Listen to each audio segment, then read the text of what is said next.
You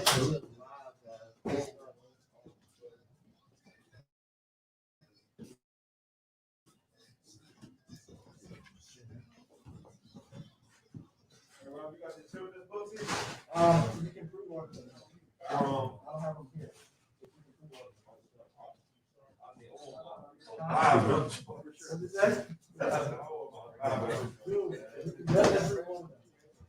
Is it on your website? Yeah, it's called Little Brown Boys. If you go to Rocky, it's called www.littlebrownboys.com.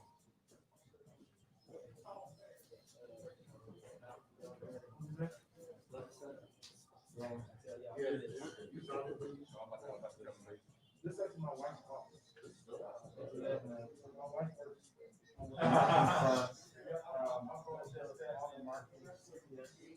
So I can write my wife on the bus stop, on the bus, the signs, the billboards. That's my wife. So she does all the business behind that. So this is all Latina land market. One CEO, I think, on my wife, is a number two, and they do so all the stuff with the census, the like all that stuff that went out. That's them. They're doing the marketing for it. They're doing marketing for all 6 years. Early childhood education stuff. Sometimes all out of this space. Y'all stuff be on point. No, they be different, bro. All his flyers, I'm like, oh. But that's not her. That's all me. Now she'll look at it, she can be like, yo, that's horrible. But other than that,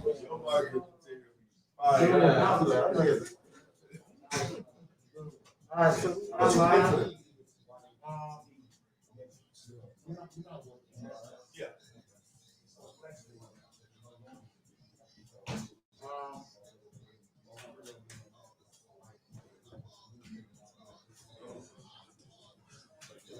No, it's just like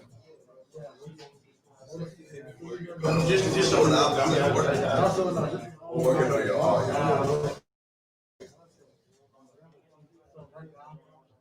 That's what's on screen right now. Yeah.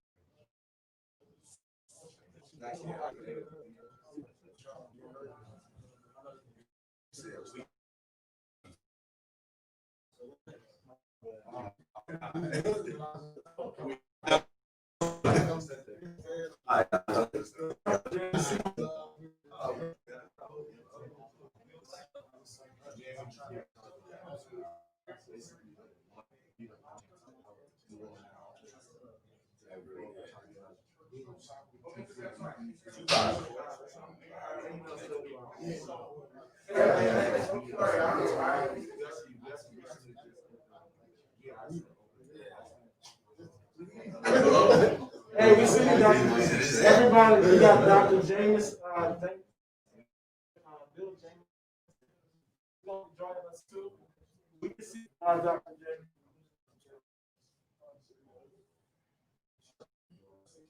Can you see me? We can see you, we can hear you.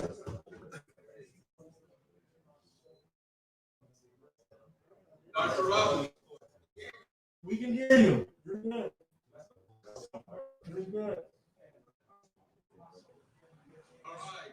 Very good. Mike, are ready to go? Yep, here we go. That's all you need to do. All right.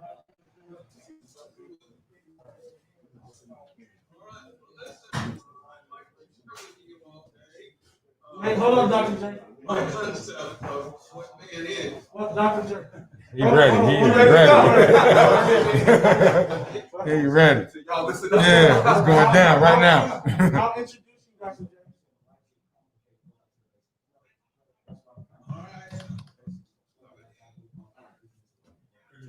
All right.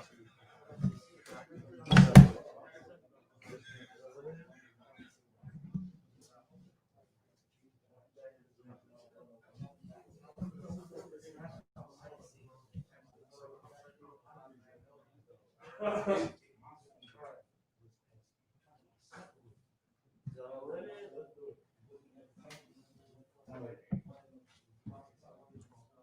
You guys ready? All right. Who is first?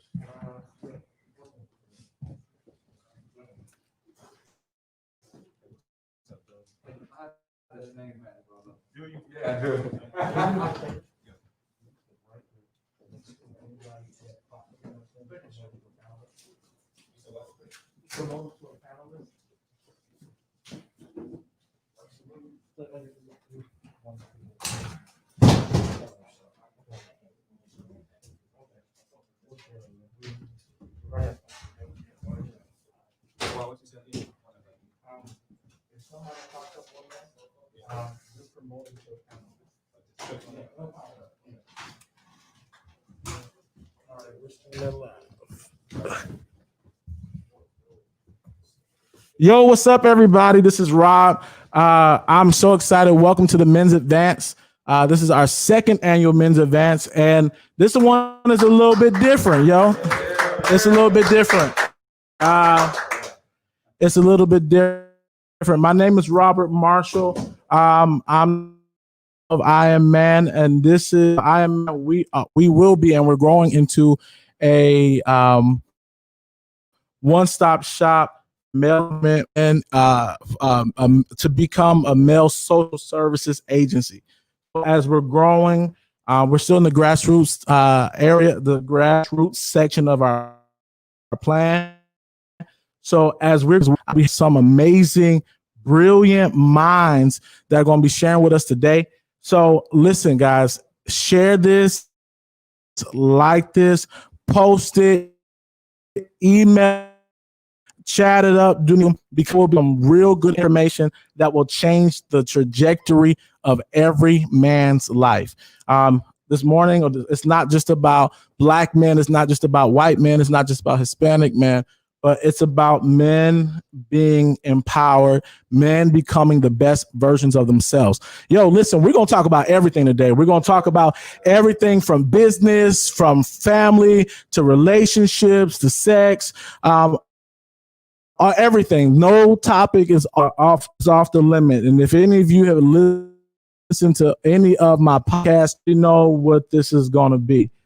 This is unscripted. This is something that's totally new, fresh. We're streaming live on Facebook, on LinkedIn, on and YouTube. And also, I want to say welcome to all the brothers that couldn't physically be with us in the room, but over Zoom. Yo, we see you. I'm excited to have Dr. J with us today. He's going to be sharing with us and partnering up with, we'll hear from him later on. He's on Zoom. But yo, what's up, brothers? We see you. We love you. And we believe that this is going to help you become the best version of yourself. So how does this going to Zoom? You'll be able to interact with us. We need you guys, so make sure that you're muted right now. And when we get to talk, just know that if you have something to say, you can definitely speak that truth. This is a facilitated conversation. It's not church. It's not a lecture. It's a conversation. So how this is going to have people, industry experts on manhood, on business, on families, on relationships, on mentorship. They're going to be spitting straight fire today. And so we're going to let them talk for about 15, 20 minutes. They're going to present, and then we're going to open the floor up for questions, for answers, because it's necessary, it's needed. We don't need this another lecture. We don't need another sermon. We need to have some dialogue. I need you to tell me why what I'm doing is not working right now. So I'm excited. I'm going to stop talking. Like I said, like, share, even start a watch party. Invite your peoples to it. And I'm excited. So the first person that's going to come up here, we're going to have Kelvin Easter. He's going to share with us today, and we're going to lay the framework. I always like to begin these conversations by asking, yo, what is a man? What is a man? I think a lot of men are misunderstood. I think they're misunderstood by themselves. I think they're misunderstood by their community, and oftentimes by the people that love them. So we're creating a space, and I'm excited to have Kelvin Easter, who's been working with men for God knows, probably before I was born. and he's a pastor. He's a community leader. He's been doing a lot of great things for a long time. I've learned anybody can do something great for a moment, but it takes a special type of man to do something great over long periods of time. So I want to invite him to the mic. Everybody, let's give it up for Kelvin Easter. So, Dr. J, how this is going to go, Kelvin's going to present, and you guys are going to kind of vibe, and we're going to ask questions. Guys who are in the audience, definitely feel free to ask questions or add to the conversation if you need to, all right? What camera am I looking at? You're looking at both. You're looking at here, so straight ahead, everybody wave. All right, you're looking at here, and these brothers, they can see you anyway. Blessings, everybody. All right. So good to be here. Thanks for inviting me, Rob. No problem. This is an area of incredible interest to me and passion.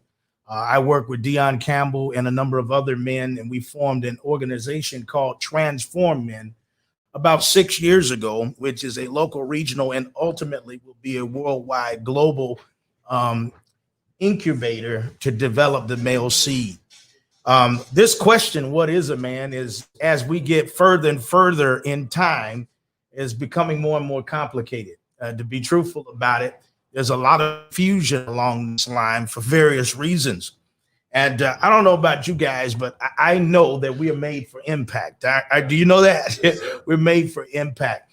And I think when we begin to ask these questions, the first thing that comes to mind is, if I'm a man, what is my role? What is it that I'm called to do? What should I be doing? Because today, women can do any and everything.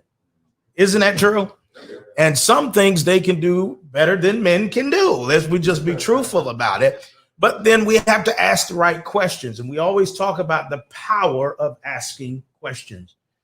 In the chat section, if you would put that down, write that down and say, what questions am I asking?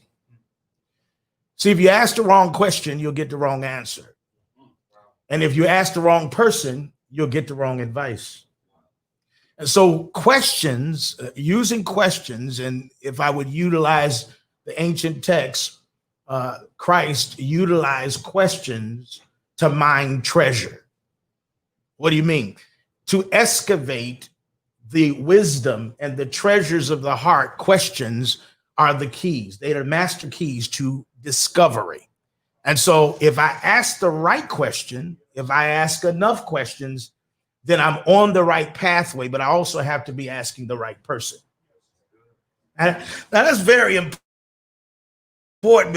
because when we look at man, everyone's defining. You can go to a psychiatrist, a psychologist, you can go to a sociologist, you can go to any movement, you can go to the Democratic Party, you can go to the Republican Party, you can go to a white man, a black man, a Greek man, Jew, Gentile, or any individual and ask, what is a man? And you will get a variety of answers. And there's a good reason for that, because we are all influenced by our past, and therefore we have a mixture of information. That means it's dangerous to ask the wrong person the right question. You see, we are all byproducts of our past. And everyone processes life through pain. So if I'm a part of someone's process and they didn't know what a man was, they're going to perpetuate a false ideology to me as a man.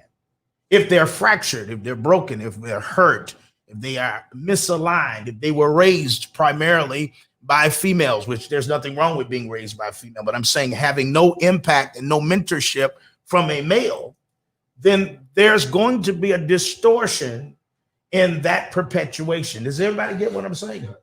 And so everyone passes on their trauma. Everyone passes on their pain. And all of us process through our past. That's interesting. Because not only am I, now watch this closely. Not only am I processing through my past, I'm actually processing through my father's past. And I'm actually processing through his father's past. Because all of that is in the mixture. So if I'm gonna ask the question, I gotta go to the right source and ask the question. Now I know this is is not church and that kind of thing, but I'm always going to shoot straight to the chase and deal with the things that we need to deal with. But confusion is usually a byproduct of several types of influences without a clear pathway to understand what is truth. So how many of y'all know it's important? And I'm so thrilled because you guys, I'm listening to entrepreneurs and just men that are doing great things in this room. Give it up for yourself again. Could you do that?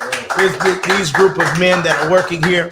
And so when we ask the question, I think it's interesting. I don't know if Robert can put that slide up, but in 1 Corinthians 14:33, it says, God is not the author of confusion. And so we begin right there to say, okay, where does confusion come from? It comes from the sources of information where we're trying to gather our understanding from. And I know we have all different walks and different opinions when it comes to God and whom God is and those kinds of things and so many religious angles. And so I just want to put something on your mind and get you to think this way. It is stated by the late Miles Monroe, when you don't know the purpose of the thing, abuse is inevitable. And trauma, because all of us carry it. All of us carry trauma, whether we're black, white, Hispanic, it doesn't matter. There's some form of trauma that is latent in the soul. There is a passage in the wisdom text that says, guard your heart, for out of it are the issues of life. Guard your heart with all diligence, for out of it are the issues of life. And one translation that means out of your heart are the results of life. Another translation would be out of your heart are the limitations of your life. Another translation would be the boundaries. In other words, you are set by whatever's in your heart. Well, what's really powerful, and I want you to gather this real closely, because you were created to have no limits, there was no place for what we call a fall in our experience today. You were made to go as wide as God is. You were made to co-create and go as wide as he is, because the heart was made and created for God. So with that in mind, what happens if something gets in the heart? It was made to go all the way. It was never made to go halfway. The problem is when you get your heart sticks with you, because it was made to go all the way. So we have to ask the questions to get back in the proper place of healing. And you never ask the car if it's a BMW. You never ask the car if it's a Mercedes. You go to the manufacturer. The manufacturer tells you what's under the hood. The manufacturer tells you what is the chassis and what was everything made for. And so if we're going to ask someone what is a man, we must ask the creator. Are you listening to me? Very important. The manufacturer, he will tell you who you are. There's a word we use, and one of the things that's predominant that we as men have to be very cautious of is pride. Pride is an enemy of the soul. We are strong men that carry burden. We carry burden because we're made to lead. We were made to be catalysts in life. And so as we're navigating through life, most individuals medicate because they don't really know who they are and their purpose. So again, as the late Miles Monroe said, we want to know the purpose of the thing. You got to ask the right person, because abuse is inevitable. And when we look at men, we abuse. There's everything from physical abuse, sexual abuse, and that's just not male, right? That's male and female. So we got to go to the source, go to the right source, and ask the right questions. Caution, not all advice is good advice. Not all advice is good advice. So when we go back and we look at and talking about creation and being created by God, we were created based on the scriptures. We were created in Genesis 1:27 after the image of God. But what is the image of God? It's after his likeness. You and I as men have everything but deity. Think about that. We're to reflect the excellence of God. We have no limitations. There literally is nothing you cannot do. You have an imagination. The reason why you were given imagination, and that was stolen from us to not use our imagination, because you're supposed to see where you're going before you get there. And if you use the power of your imagination, you can be 10 years ahead of the game inside. That's why, as an entrepreneur, as a businessman, as a leader, you see before other people see. You see in your mind's eye. That's how you were created. That's part of the omnipotence, omniscience of God. All of us have that inside of us in our DNA. So when we ask the question, we must go to the creator of all things. You were made by God and for God, and you were made without limitation. So write that down in the chat. I was made without limitation. The second thing I want to mention, being made after the image of God, I was made by God for God. By God for God. That means every businessman here, every leader here, every psalmist here, every minstrel here, or instrument playing an instrument, you are created to bring glory to God in the business world, to bring glory to God in your family, to bring glory to God in every aspect of life. You see, people think worship is what you do on Sunday morning, but worship is your lifestyle. It means I bring out the essence of the living God in all that I do. The reason we know and strive for perfection is because we were called for perfection. The reason we strive the way we do it, keep working hard to improve technology and et cetera, so forth and so on, is because we were made to excel without limitation. And since we were made without limitations, if there are enemies of the soul, I would never want a man to find his place. I would never want a man to find his place of momentum, because if he gets there, he's going to impact other people. Because remember, you perpetuate what's in your life with other people. You pass on trauma, but likewise, you can pass on excellence. You pass on pain, but likewise, you can pass on creativity. You pass on dysfunction, but you can also pass on function, excellence, order. Isn't that cool as men? And so we must wrestle. We must ask the right questions. We must push and strive to allow the giant within us to arise and play within the course of our purpose. So when we look at men, men have seed. Male has seed. Seed is similar to the father. Progenitors, stars. We're catalysts. We start stuff. The question is, do we start and finish it? That's where we sometimes run into struggle. We start things, but we don't finish it. But I just want you to identify that is a huge part of your understanding of purpose as a man. I am a catalyst. I start things. As much as our women are outstanding in everything, and I'm against misogyny. I'm against against sexism. But when we look at the dynamics of men and seed, you are the only one that can start that process. That can't be processed through a woman. You cannot have multiplication through a woman.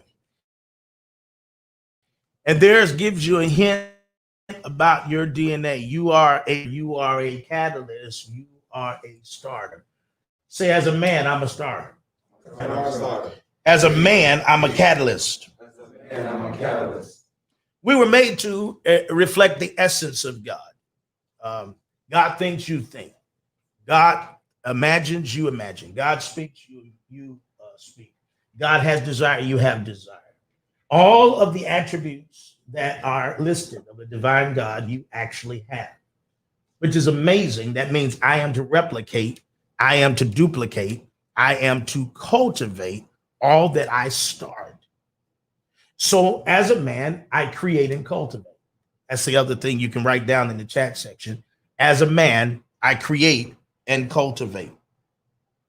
I'm a catalyst. So when I take something and it's brought to me, or I begin the process of developing something, I'm to continue to work with it until it's shaped and formed to blossom. I take a seed and I produce a garden.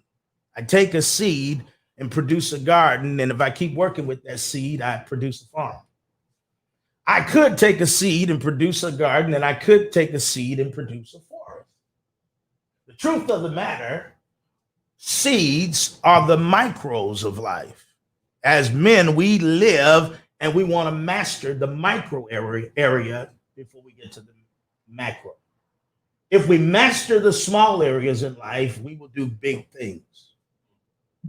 So as a man, I must master the micro. The micro will lead to the macro. A lot of times we're so concerned about what's big. Y'all hear what I'm saying? Always trying to look at a larger area, not recognizing it's the seed that causes the forest.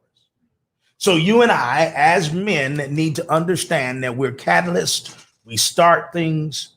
We are made and created to worship God. We're made and created to bring excellence.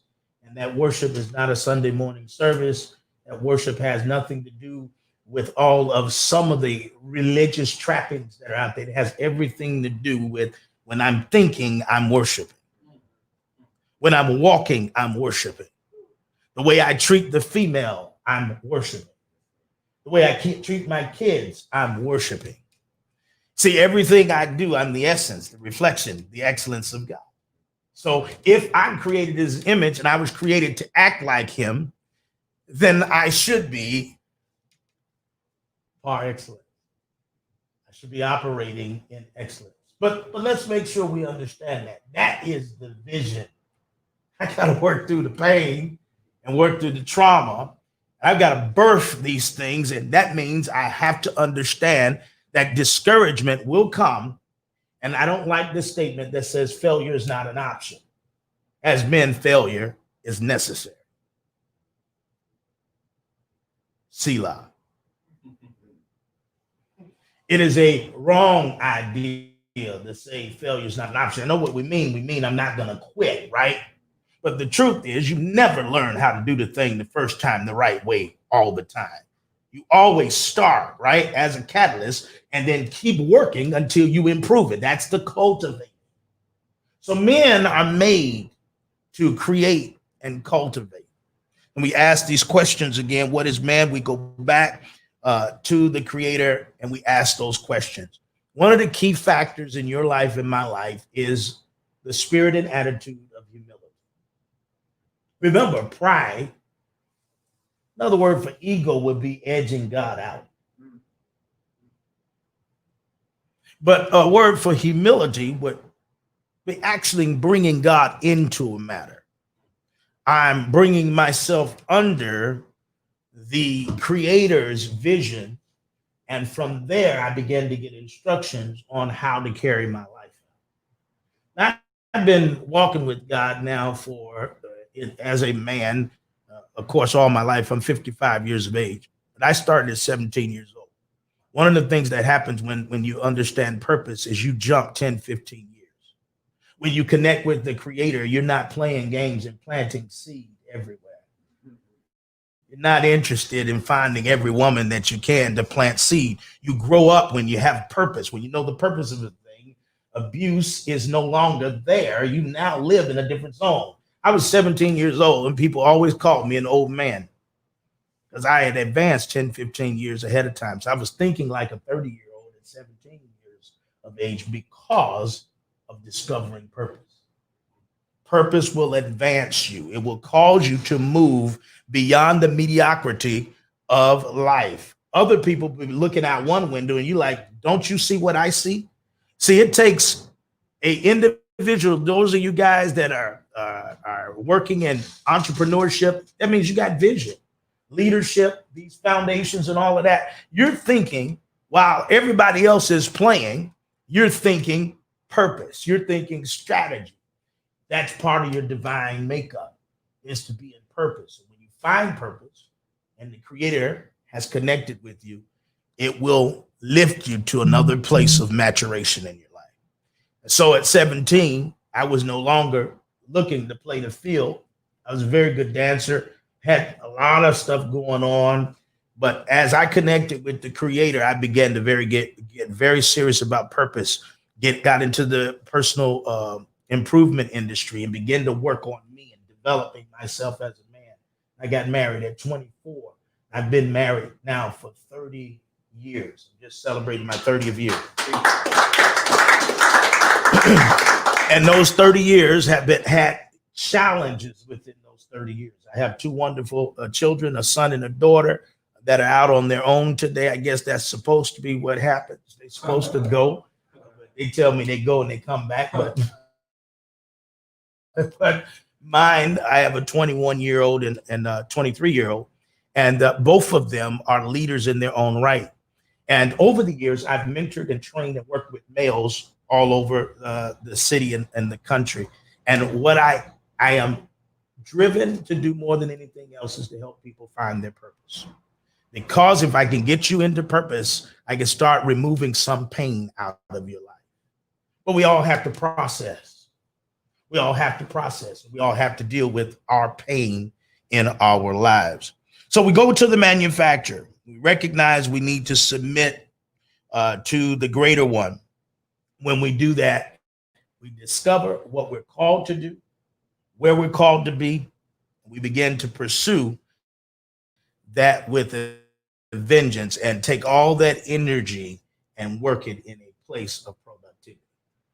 So those are some of the things right there that I would like to open up. If we have any questions, can we do that? Yeah, we actually have Dr. J on there. You see what it says, Bill? I see some of my folks on there too. Blessings, men.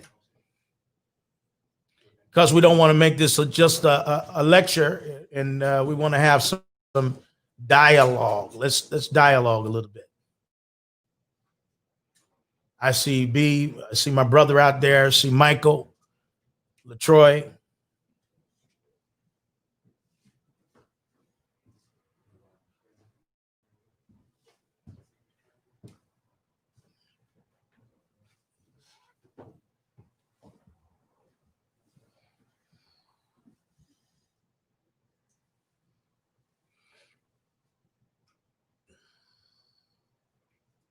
Dr. J. Yes. There you go. So we're about. Are you guys able to hear us? Yeah, I'm able to hear you, and I've enjoyed what I've heard so far. All right. So this is what we do. There we go. So everybody's still on here. Okay. Um, All right. so you've heard the conversation. Yes, I did. All right. Oh man. All right. First of all, let's give it up for Kelvin. Yo, he's for Pastor Easter. He's amazing. I can't believe. So, Dr. J. So, Dr. J. What can you add on to this conversation?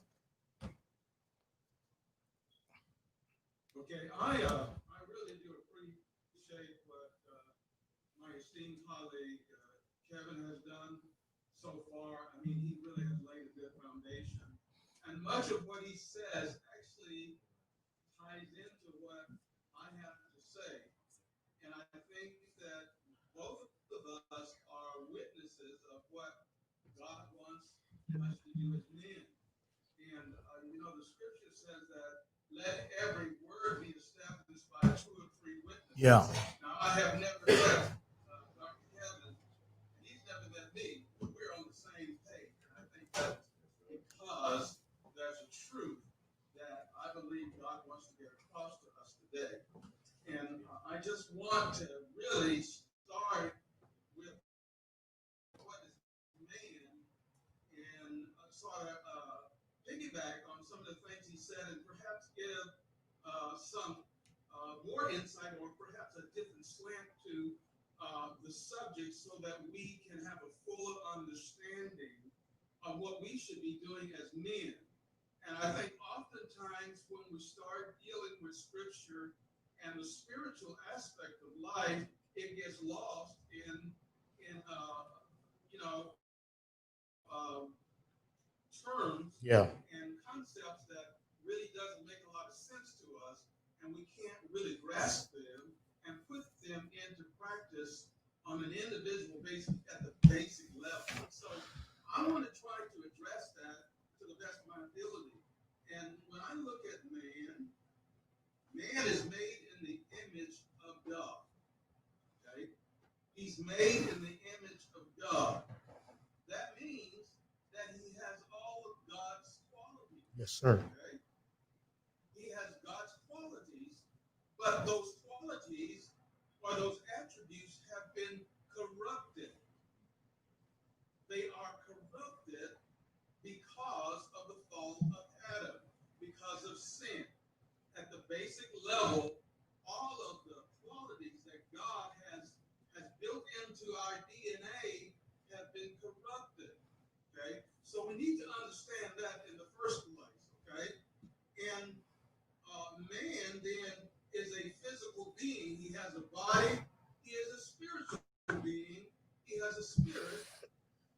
And he is an intellectual being, meaning he has a soul. Mm-hmm. And so we have to address those three areas to really understand who we are as men and what God has called us to do and how we can make meaningful contribution to the world that we live in.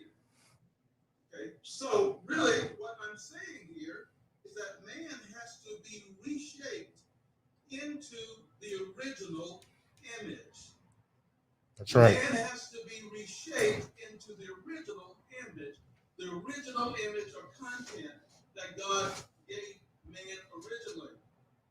He has to acquire godly knowledge, not just going to school, not just getting new information and learning about the world that you live in. That's all good, but it needs to be the God kind of knowledge. There's a knowledge of God.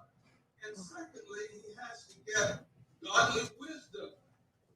There's a wisdom that goes along with what God has given you. Mm-hmm. And the third area is that he has to learn to apply godly understanding. So you have knowledge of what? You have wisdom applied, and you have understanding of what? You need all three of them to really master life. So, Dr. J. Dr. J, can you hear me? Can you hear me?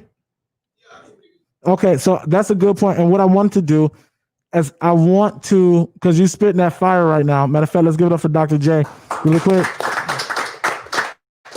I want to open this for conversation and dialogue too, Dr. J, because I think you're laying some good, I think both of you have laid an amazing foundation. The challenge is when we talk about manhood, like manhood is often defined in various ways depending upon who you're talking to. What Kelvin said earlier. So I'm interested to know some of the guys that are in here. What have you used to kind of define who you are? What are kind of things that you've gone through, you've been through, life experiences that you have kind of solidified? This is who I am as a man. I asked that question because I didn't start really asking this question until my 20s. Right. So what happened between the moment of birth to 20 some odd years old? I'm just doing what I see. Correct. So I'm most times in the streets, and I know many of us may have a Christian background. For some of those who didn't grow up in church, who don't have a Christian background, their definition of a man was somebody on the corner hustling. Correct. The definition of a man was how many people that they could conquest, they could sleep with. That's correct. But the challenge is when my philosophy is if you base your total understanding of a man based upon what you can do, then that's going to fade. If it's based upon sex, what are you going to do when your stuff don't work no more? Right. What if it's education? What happens when your mind is not as sharp as it was at one time? are you no longer a man? No. So, brothers, I'm just curious to know what are some of the things or some of that you guys have defined your understanding of who you are as a man. I think for me, Rob, a lot of us have come out of dysfunctional families, and I think one of the roles of the father is to be able to give identity. But a lot of us didn't have fathers in our lives, or we had dysfunctional fathers in our lives. And things that helped me was the realization that I was being shaped into someone that God never intended for me to be. And I didn't know who to go to. Sure, God was talking to me, Right. but I didn't know how to decode that, know how to understand that. And for me, the single most important thing was to find an environment of definition. What do I mean by environment of definition? Platforms like this. If you look across the globe, there are men who have been pushed to create platforms where we can dialogue and talk. And within that, we find out who we are. And so I think it's very important that men make themselves accountable when they see platforms like this pop up. And these are the places that I have found that have been most beneficial to my life, because I get to hear the perspectives of other men, and it begins to speak to me. And I found myself in that. That has unlocked some doors that were shut to me, and I began the process of walking in who I really was. Man, that's love. That's great. James, was your hand raised? Or somebody? I can have some positive input. To me, a man, right? Man, so many adjectives, so many verbs, nouns. But at the end of the day, it's power. If I can associate a word with being a man, it's complete power. So much power that sometimes you can't control it. So much power that it might take over you. So much power that it attracts right and wrong. You know what I'm saying? Man, with that power, like the Spider-Man saying, comes with great responsibility. You know what I'm saying? Yeah. And discipline, being powerful, and having the right attitude, because with the power you might feel, extra. You might do extra. You know what I'm saying? But at the end of the day, it's a blessing to me to be a man. Yeah. To be powerful, to have responsibility, to be disciplined. You know what I'm saying? I have a question for Mr. Easton. Yes, sir. When you said go to the manufacturer, Can you talk up so we can hear you? when you said go to the manufacturer to identify what man is, can you give some specific examples of what that might look like? Do you mean the Bible? Do you mean literature? Do you mean is it intuitive? What do you mean by go to the manufacturer? That's a great question. Actually, there's an intuitive know in every human being that the creator is speaking. Doesn't matter whether you have a religious background or whatever. And there I can cite verses that talks about the heart, eternity being in the heart of man. So really, I would be bringing a person to the ancient text, which be the wisdom counsel. But when you hear the voice and the sound of the creator, even speaking through another, without the ancient text, you still can begin to get proper answers. Sometimes, remember, our walk is sometimes it is the letter or the living, what is called a living epistle for other people to see. And so sometimes people are directed just by the lifestyle of another man, which brings them into a connection with the creator. So God has all kinds of ways of connecting people, and it doesn't have to be church on Sunday morning. Good question. Terrence. Hey, Robert, Yeah. I think that was my point that I was trying to get to in terms of man needing to learn how to hear from God. Yeah. And how to be his best self. And you cannot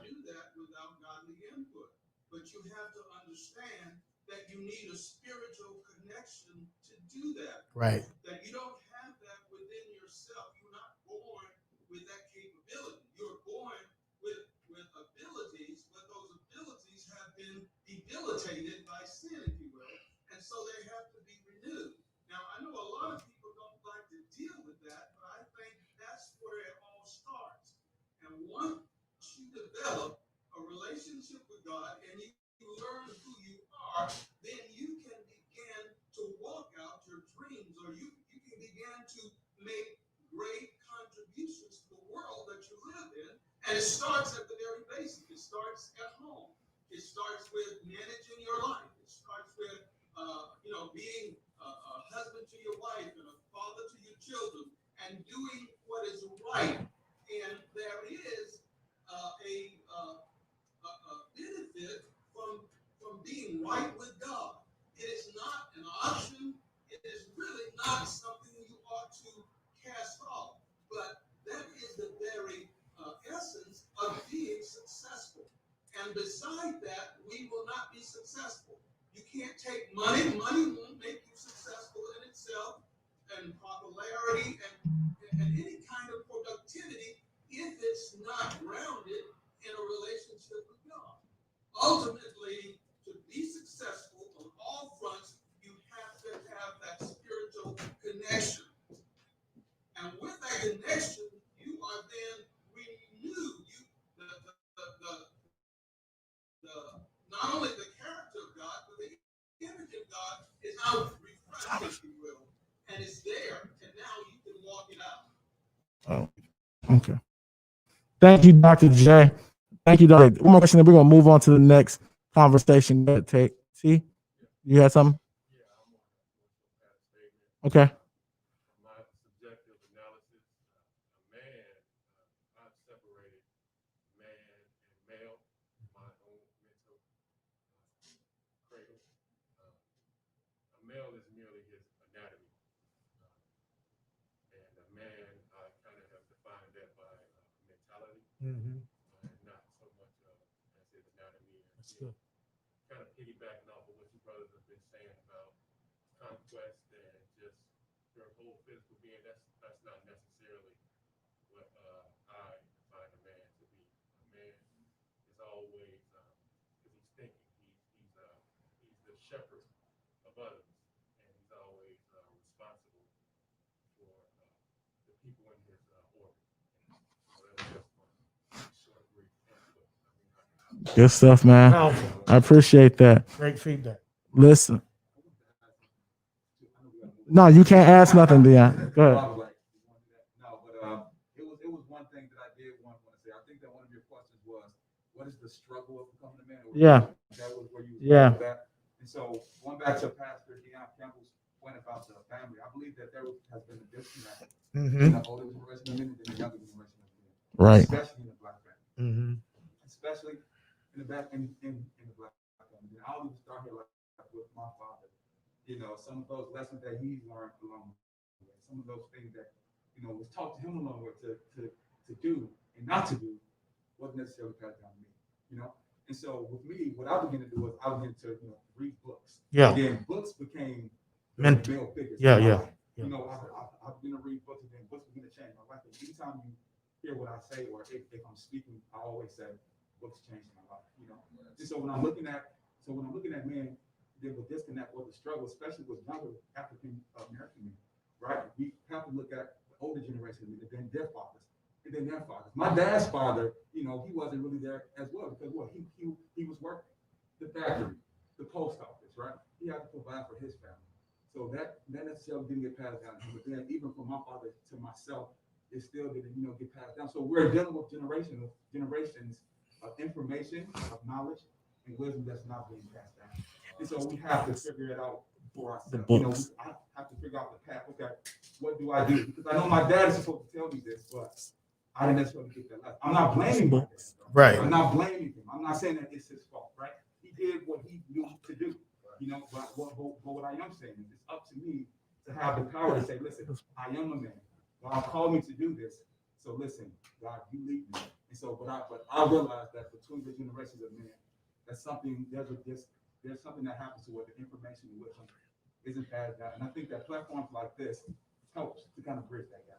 But that's one of the reasons I was talking about trauma, Yes. that it's perpetuated. So neglect is a form of abuse that's passed down. And if you don't receive from the generation before, you're building your own floor. You just said a lot there.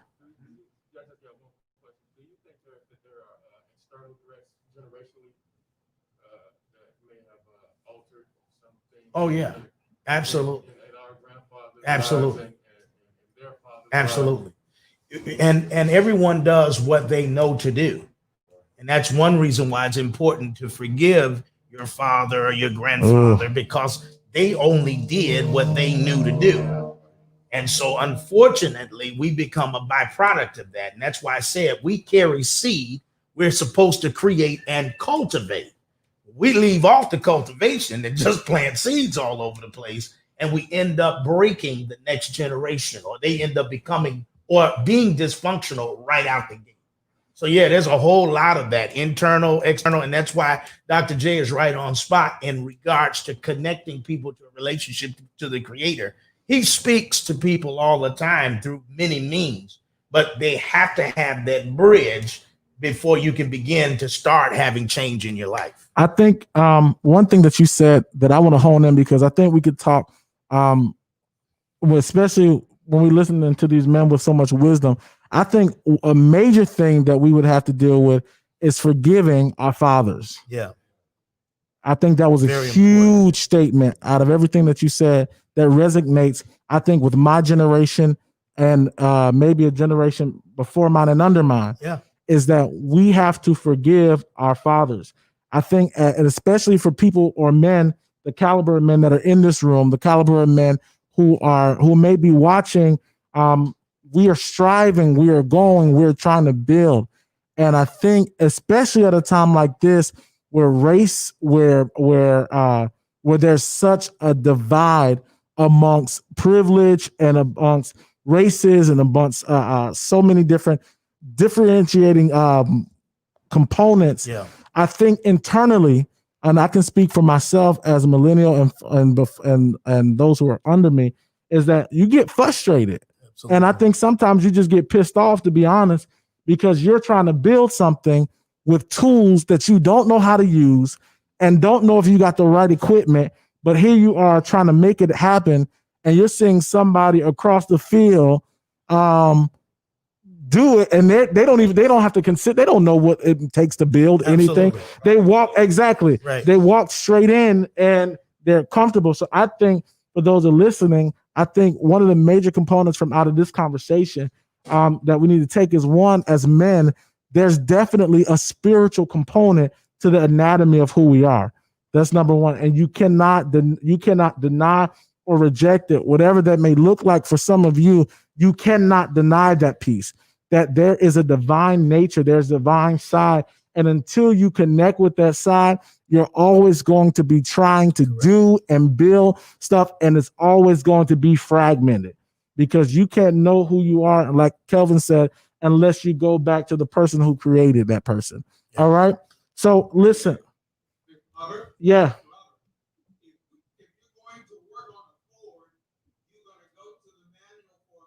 That's right.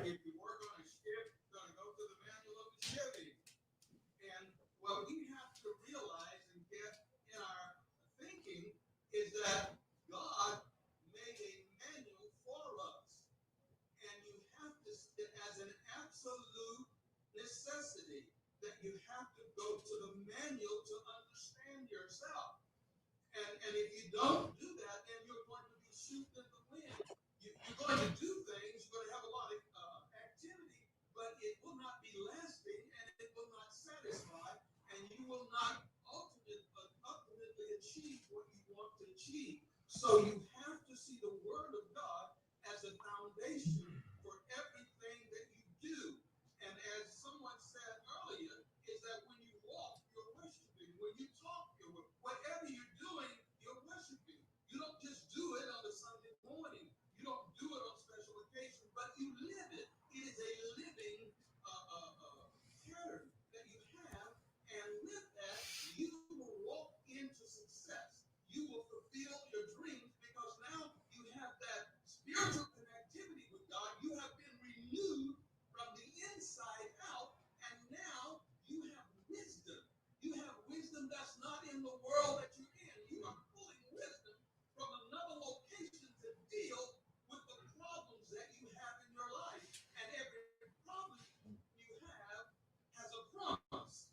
promise has a solution to the problem that you face. Well, all right, thank you. All right, man. We'll stay here all day, but listen. Thanks, Dr. J, for that. That was powerful.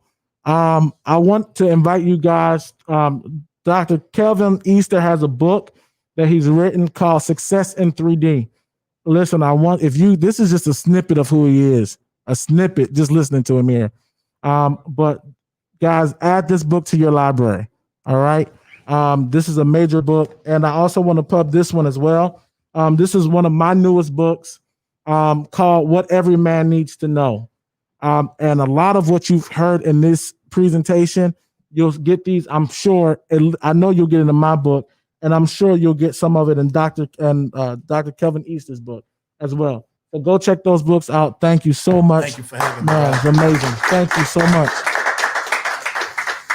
Listen, I'm excited because now we've started building the first layer of this, and we're going to dive right in, and we're going to be talking about daring to dream.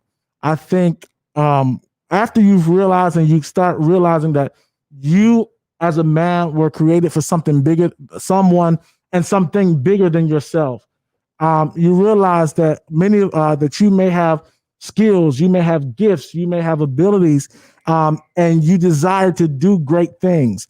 And I think one thing that happens is the way men are socialized is that I use this analogy all the time. As young boys, we're given the ability, the teacher will go and ask us, what do you want to be when you grow up? How many have heard that question? Like, what do you want to be? And then you go around the room when you're young, when you're innocent, and you're able to say whatever you want to say. I can be a doctor, a lawyer, a teacher, and nobody questions what you want to be.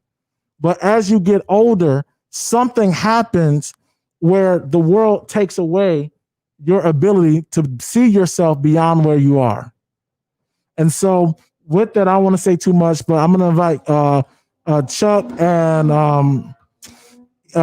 Lord Jesus, Chuck and Joshua Easter from a Greater Good Foundation, and they're going to spit some knowledge about, y'all can have the seat, Daring to Dream, all right? They'll have their books out soon, hopefully.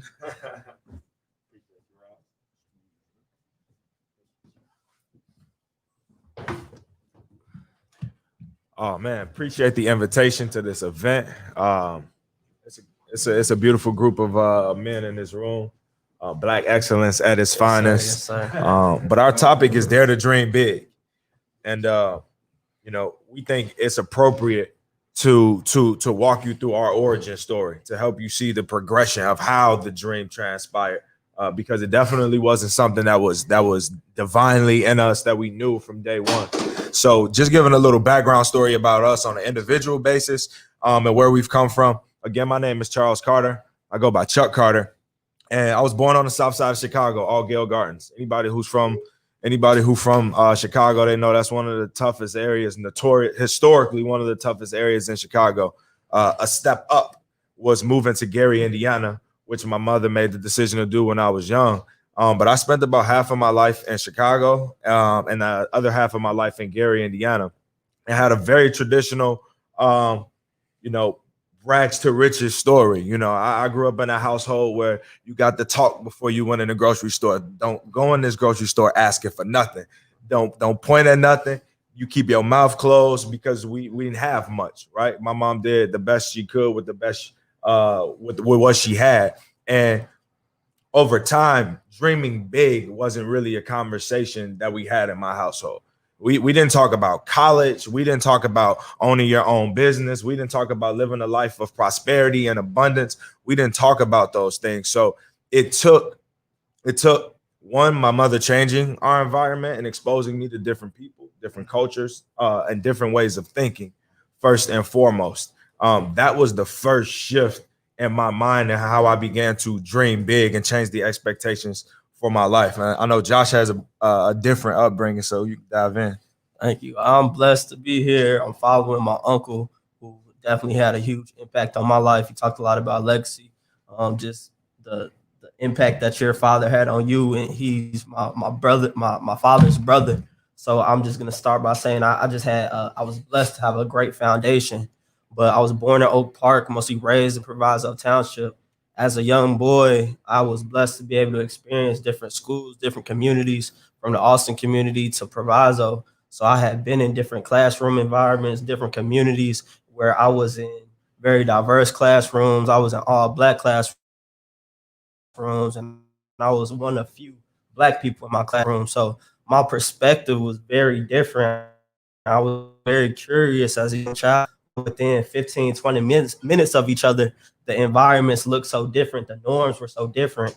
But I had a consistent family situation that poured in, seeing my father, seeing my uncle, seeing my not men in my life, but the men in my life work so hard to make things better for our generation, for our family, to live a life of service, life of impact, life. I'm just first grateful for them, and I thank them enough. So one of the first things that both commented on or was that our environment. First point we want to drop, we attempt to drain from our life is saying yes. Saying yes to new things, saying yes different way. I moved to Gary, Indiana. There was a small subset of Gary called Unincorporated. If there were 30 students in my classroom, I was one of 3 African Americans in Indiana. So I walked into a space at 11 or 12 years old where white people were experiencing the same economic problems, experiencing the same single father house. Were experiencing the same situations and circumstances from what I had from, but they just didn't look like me. They were in 182. They were into some things that were different from everything that I had known. So one of the first thing that began to dream bigger was yes to understanding things that I am or that made me. So saying yes, I believe, is the starting block of finding out things about yourself that you may otherwise never know. Tech,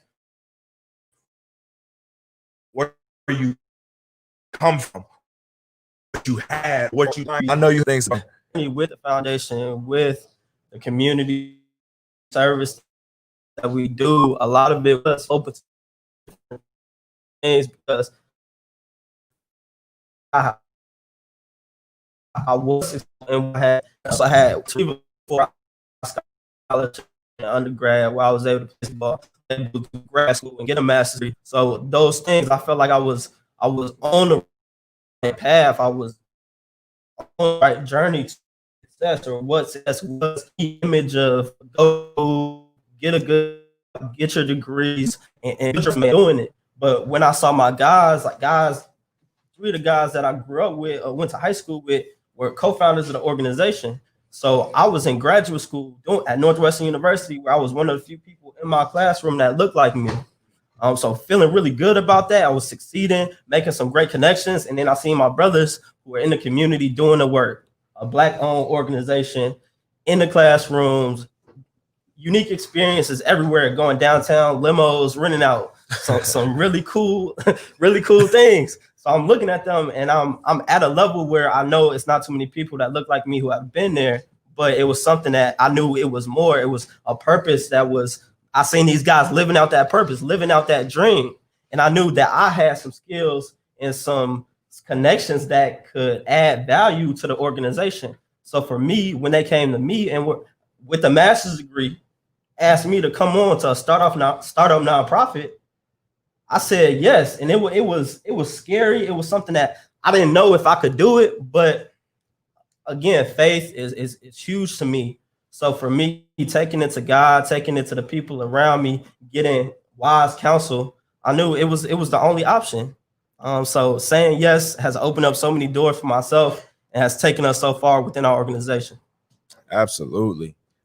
And through that process, of course, as you begin to be exposed to different people, different things, different ways of behaving, we were introduced to information that helped us self-assess our thoughts, behaviors, actions, and then, of course, what we wanted for our lives.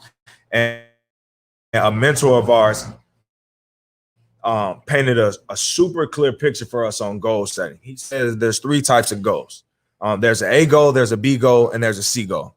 He said, and this is a white gentleman, by the way, who's 87 years old. So the exposure and saying yes to certain opportunities led us to this mentor.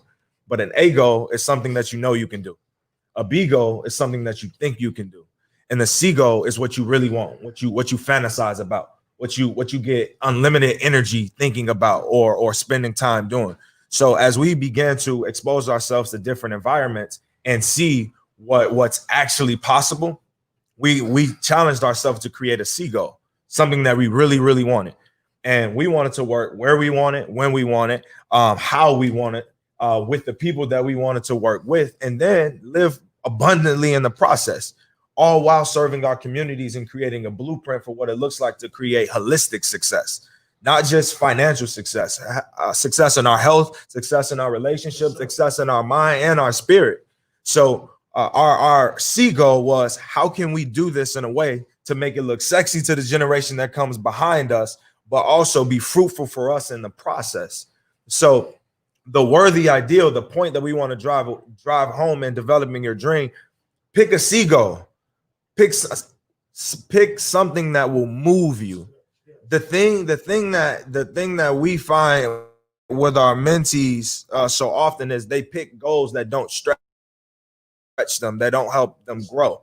The reason there is a liquor store, a barbershop, a church, and what else is in our community, and basketball courts in our pawn shop, because that's what we see. There's nothing wrong with those feats. There's nothing wrong with those endeavors, but it's what we see.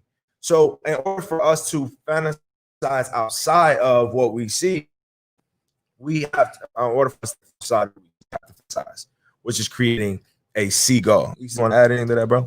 Yeah. So just to piggyback on what you said, so often we go into the classrooms and we ask them, what do you want?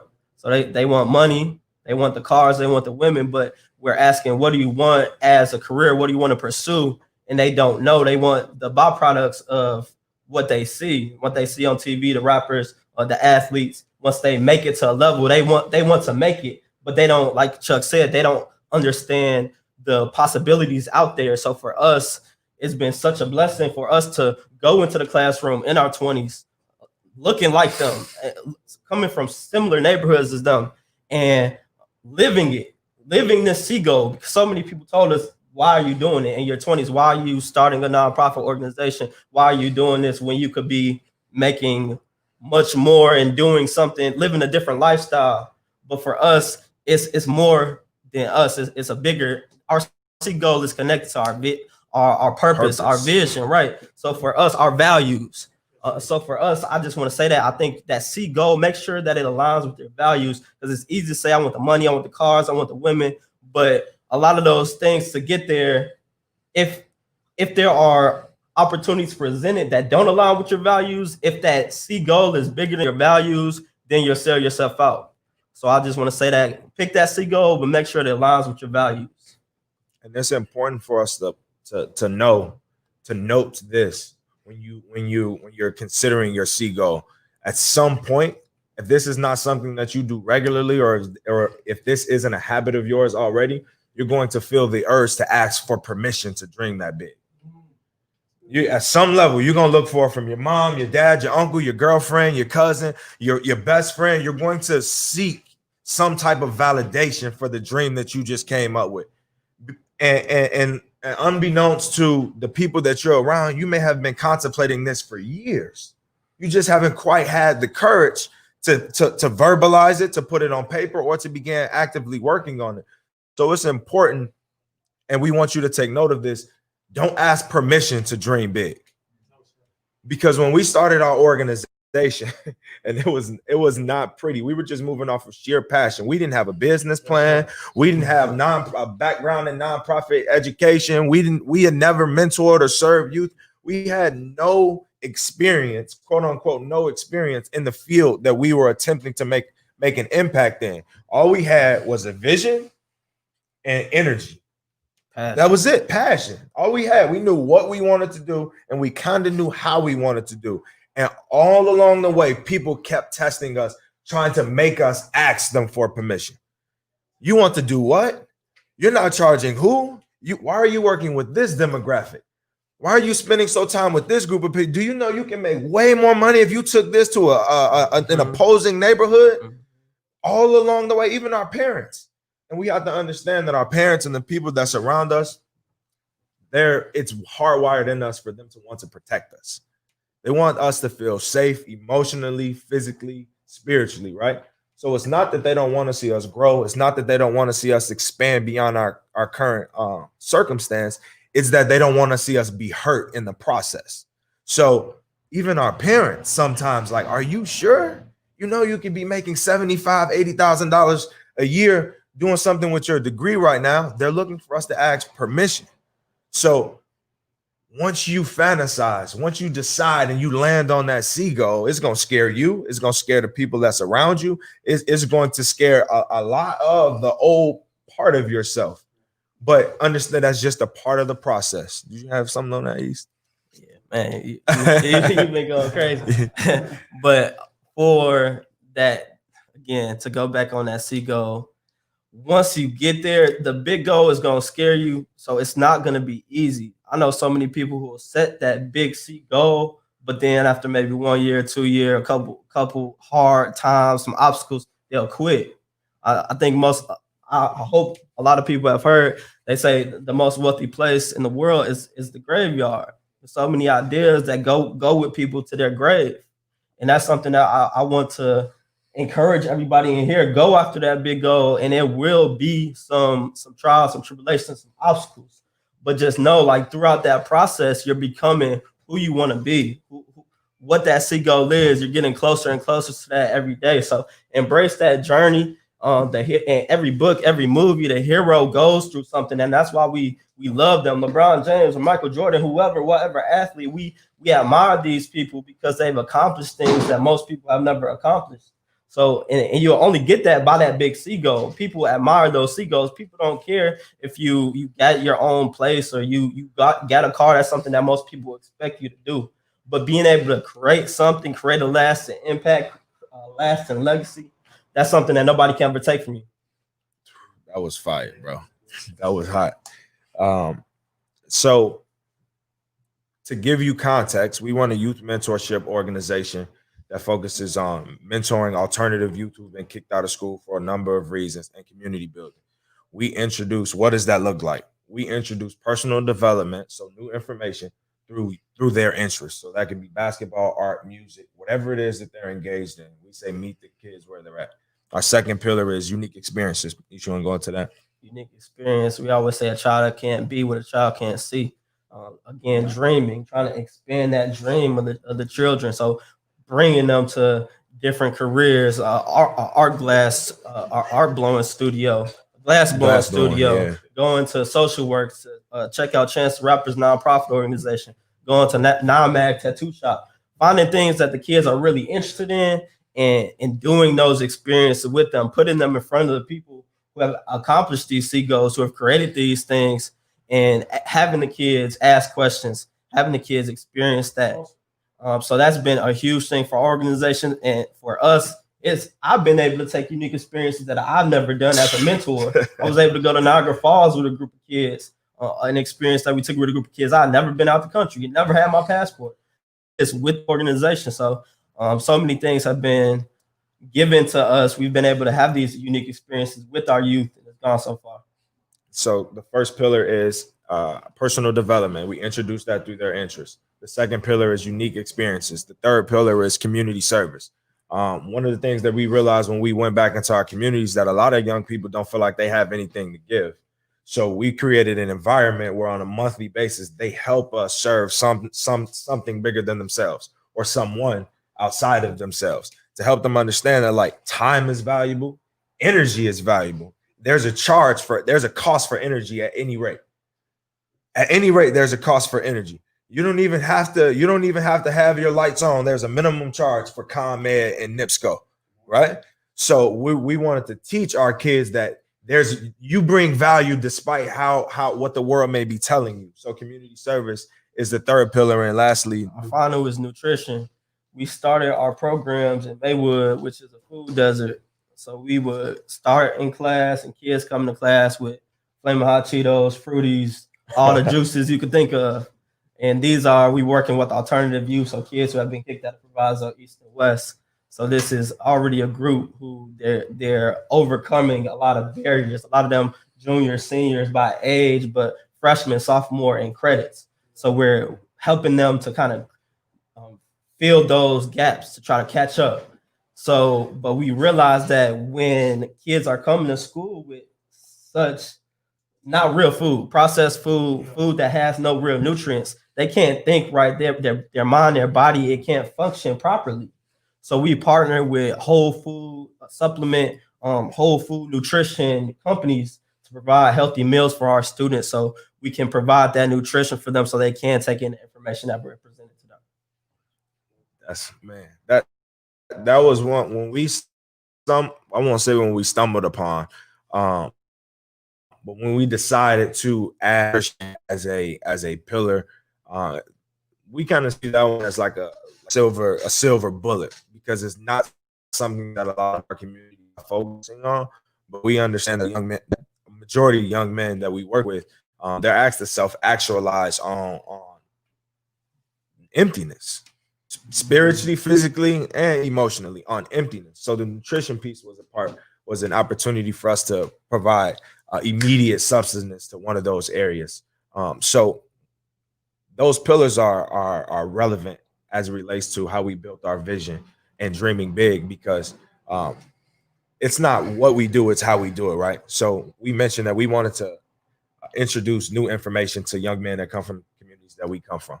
So you have to do that in a creative way. You want to introduce it in a way that they'll gravitate to it, right? And then the unique experiences. So we dreamed big. Josh commented on it. In our first year, we took 14 kids to Niagara Falls, 4 parents, two advisors from the school, all expense paid, 5 days, 4 nights. That was something that, again, Josh had never been out of the country. Half of our group out of the country, and you're 14 years across the border. That was something that didn't have an awareness of how, when, but we just set it in our mind. Something that we want to do, and we just took it day by day, step by step. We took over 20 students to Fogo de Chao, which is a Brazilian steakhouse. We served half the restaurant, and they were wined and dined. They were wined and dined and treated like royalty. To echo what Josh said, a child can't be what a child can't see. So we wanted them to experience it, to understand first that they deserve it, and 2, that they're worth it. So Fogo de Chao was another amazing experience. Josh, you want to touch on some of the athletic stuff that we've been able to accomplish? Yeah, so for me, my background is sports management, sports administration. So once I left school, I saw my peers work of the Bulls, Miami Heat, any organization you could think of, Northwestern Athletics. So I saw that, and that was something that I wanted. That's why I went to school for sports management, sports administration. But that was I still work for the Chicago Bears. I'm blessed to do game days and events, so that's amazing. But within the organization, we're all former athletes, so we knew we wanted to do something sports related, but also just incorporate the mentorship piece that we do in 2018 called Beyond Athletics, where we're blessed to have an AAU basketball team. Multiple AAU basketball teams were able to do a basketball camp with Alfonso McKinney, a guy who NBA on the Cleveland Cavaliers. Now they don't go to State Warriors, Toronto Raptors as well. That trip was amazing. When we went to go pitch it to him in Toronto, we got to see Toronto versus Cleveland and Golden State, and this is both going to the finals back to back in a weekend. So, and that was just an amazing opportunity for us to go and Be exposed. Be exposed to that lifestyle, I guess the sports management side of that as a business, pitching this camp that we were gonna add value to the community, a free camp. So that was a blessing. And then last summer we were able to do a football camp at Proviso East, the first school that we started at with Champ Kelly, who's the assistant director of player personnel for the Chicago Bears. So he's in the war room, helping with the draft picks, helping with scouting.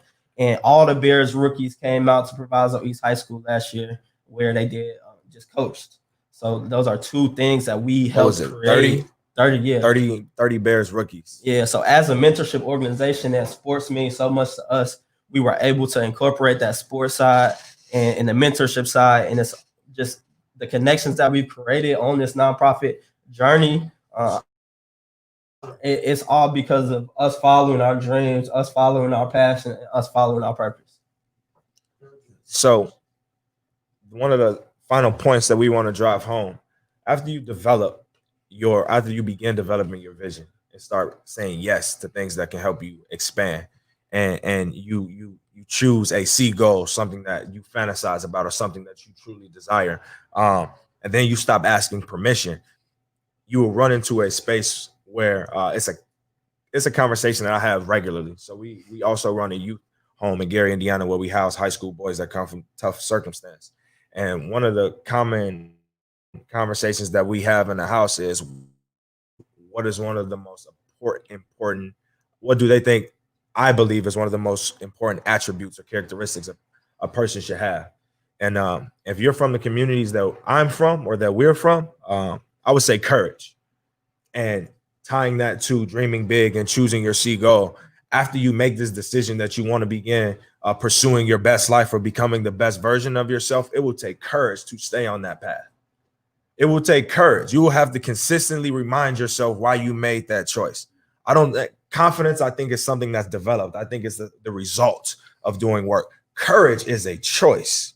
Courage is a decision on a day-to-day basis. So after you decide that you want to pursue your C goal, you will have to show up every day and defend it, more times than not with yourself. You will have to defend it with yourself. You will try to talk yourself out of it. You'll seek the paths of least resistance. You will go for it. You will validate and justify it in as many ways as you have to make yourself feel good. But it will take more courage than anything else at the beginning. More courage than strategy, more courage than information, more courage than will. It will take courage. And then you will progress into a space where you need strategy and a plan and a team and IQ and hindsight and all of that good stuff. But courage. Yeah. The reason why we took, sorry, Rob. Yes, sir. I read a book, many people know the book, Jump by Steve Harvey. I love the book, right? And I think one thing that you said that was big, even for me, is that we're always talking about what we're going to do. Like, oh man, I'm going to do this. I'm going to do that. I'm going to, and I think black men more than anybody, we're always going to do something. Absolutely. And even for me, there's things that I desire to do with tears. Even with all the education I have, all the experience I have, there's always this feeling of inadequacy. Oh man, I'm not smart enough. Man, I don't have the education. Man, I don't have the access. I don't have the connections. Right. I don't have. So, hearing what you said, how do you know when it's time to just do it? And I think the reason why I ask this more than anything, because with the degrees that I have, with the speaking, all the stuff that I'm doing, it's like, man, I always feel like I need more to make it happen. And I look on YouTube, and I think part of my motivation has been, there's people out here with not even a high school diploma making $30 million a year, uploading YouTube videos. The little boy making $60 million a year playing with toys. Right. And I think for men, because I mentor, I talk to so many men. Like, when do you just jump? When do you just go for it? Mm. And how do you know? Want to take that first? Steve? Yeah. How do you know? I'll go first with how I knew. So for me, a lot of it started with studying myself, learning more about myself, learning more about how I could add value to different situations, different organizations, different people. So for me, a lot of it was really searching what did I really want and what did I have within me to give to get closer to what I want. So like you said, so many people, you see people on YouTube, you see people writing books who have no formal education or no formal training in certain things, but people can see like passion. People can see when you're really committed to a goal, when you're really committed to a certain anything bigger than yourself. So for me, learn yourself, study yourself, and then once you learn more about yourself, you'll see like so many doors will open up, and you'll start to see where you fit in into getting closer to your goal. Did you want to comment on how did you know though? I mean, for me personally, a lot of it is my faith. Is I was able to see myself, I was able to look towards God. I had a feeling, and every day trying to get closer. Like I said, study myself. I was trying to get closer to where I wanted to be. So it was writing things down. It was talking to my uncle, talking to mentors. I'm blessed. Mentors have been so huge for us. That's a part of the reason why mentorship organization, like having a mentorship organization, is everything, because we know we couldn't be where we are today without those people who helped us get there. So really, it was the self study that was a huge how the books, the people the Eric Thomas world, the Gary V, Bob Proctor, the spiritual people as well, and that really helped us close that gap. So we wanted to do something, we knew, then we figured out how to do it, and then we did it. I'm writing down a response. So the first, to answer your question first, it's really important for us to understand first and foremost that we are creatures of habit. So whatever habits we've built up to this point, that's what defines us, so to speak. That is how we identify ourselves more times than not. Once we begin to identify that we want more out of life or that we want more out of ourselves, the reason why I said we are creatures of habit, because our habits are nothing but thoughts that we kept thinking. So if you're trying to create a new identity or image, you have to do new thoughts. We didn't develop the identity we currently have overnight. So first, we have to give new best version of ourselves more airtime, and that doesn't happen by chance. So when we see people say affirmations, when we see people say vision boards and meditation, prayer, that's not happenstance. That's not crazy stuff. That is creating an intentional space in your day where you are giving your vision, your self-image, and the best version of yourself airtime. You're giving yourself air, and we have to do that the same consistency that we gave the old version of ourselves time also. So the first how is, after you identify what that's like for you, find a space in your day to go to it as often as possible and feel it. And feel it. And how that me. It energized we don't get energy, we express it. We don't get energy, we express it. We tap into it. 100% energy that ever was or ever will be is 100% even present places times. That's metaphysics. It's always all the knowledge there ever was or ever will be is 100% present right now. We just have to reach for it. We could have been on planes and having electric cars a long time ago, but nobody had that expectation. So knowing that energy is expressed, I knew it was time for me to jump. because I felt how energized I was when I mentored, when I educated back into people. It's crazy because once I began to give the new version of myself more airtime, it took so much more energy out of me to do things of my old day.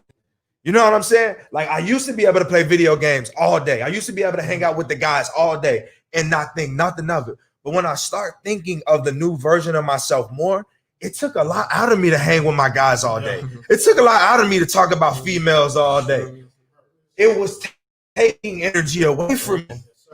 And giving attention to the new version of myself was energizing me. So that's how I knew. I was sitting at work making more money than I ever had in life. I'm 22 years old, making $60,000 a year, living in my own apartment with my lovely ex-girlfriend now. But disclaimer,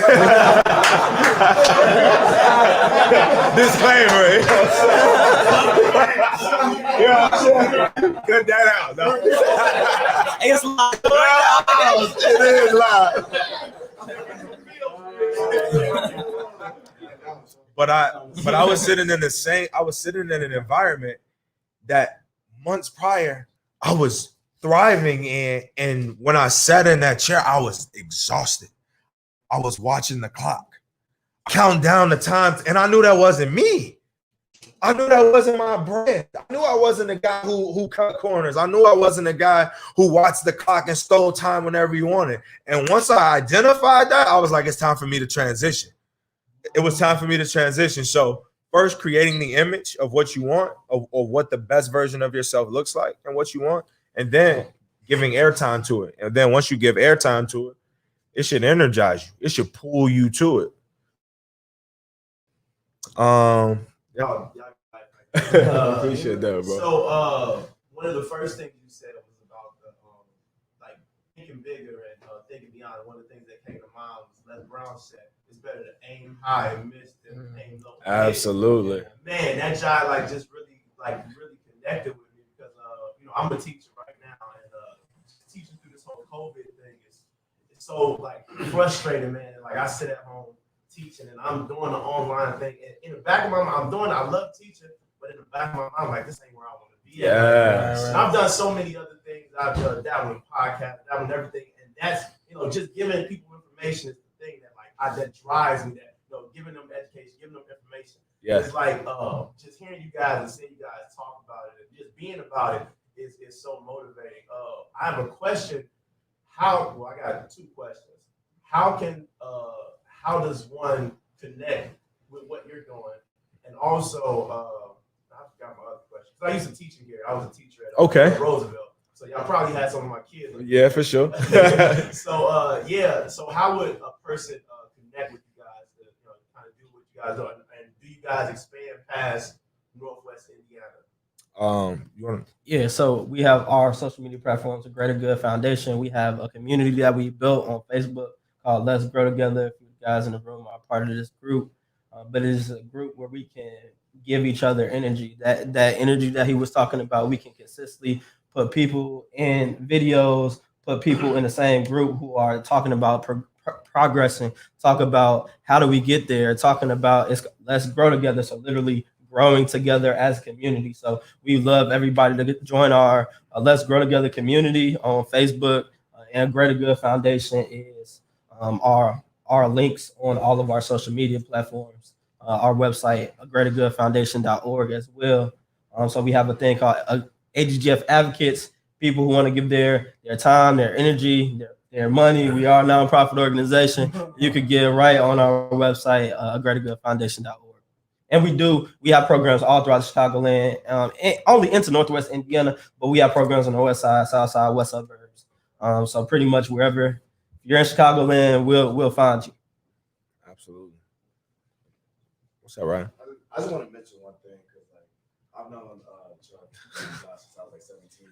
It seems like forever ago. I'm hardly in this room, but I think the one thing that still resonates with me with them, and I want everybody to understand, is that you can have a platform, they have a platform, they have a vision. I think the most important thing is energy. I don't think we realize that energy vibrates on a different frequency. Like we together So all of us in this space together, we have different thoughts or different ideas. It might be hard for us to relate, but if we match on energies, energy is a frequency that everyone can match on.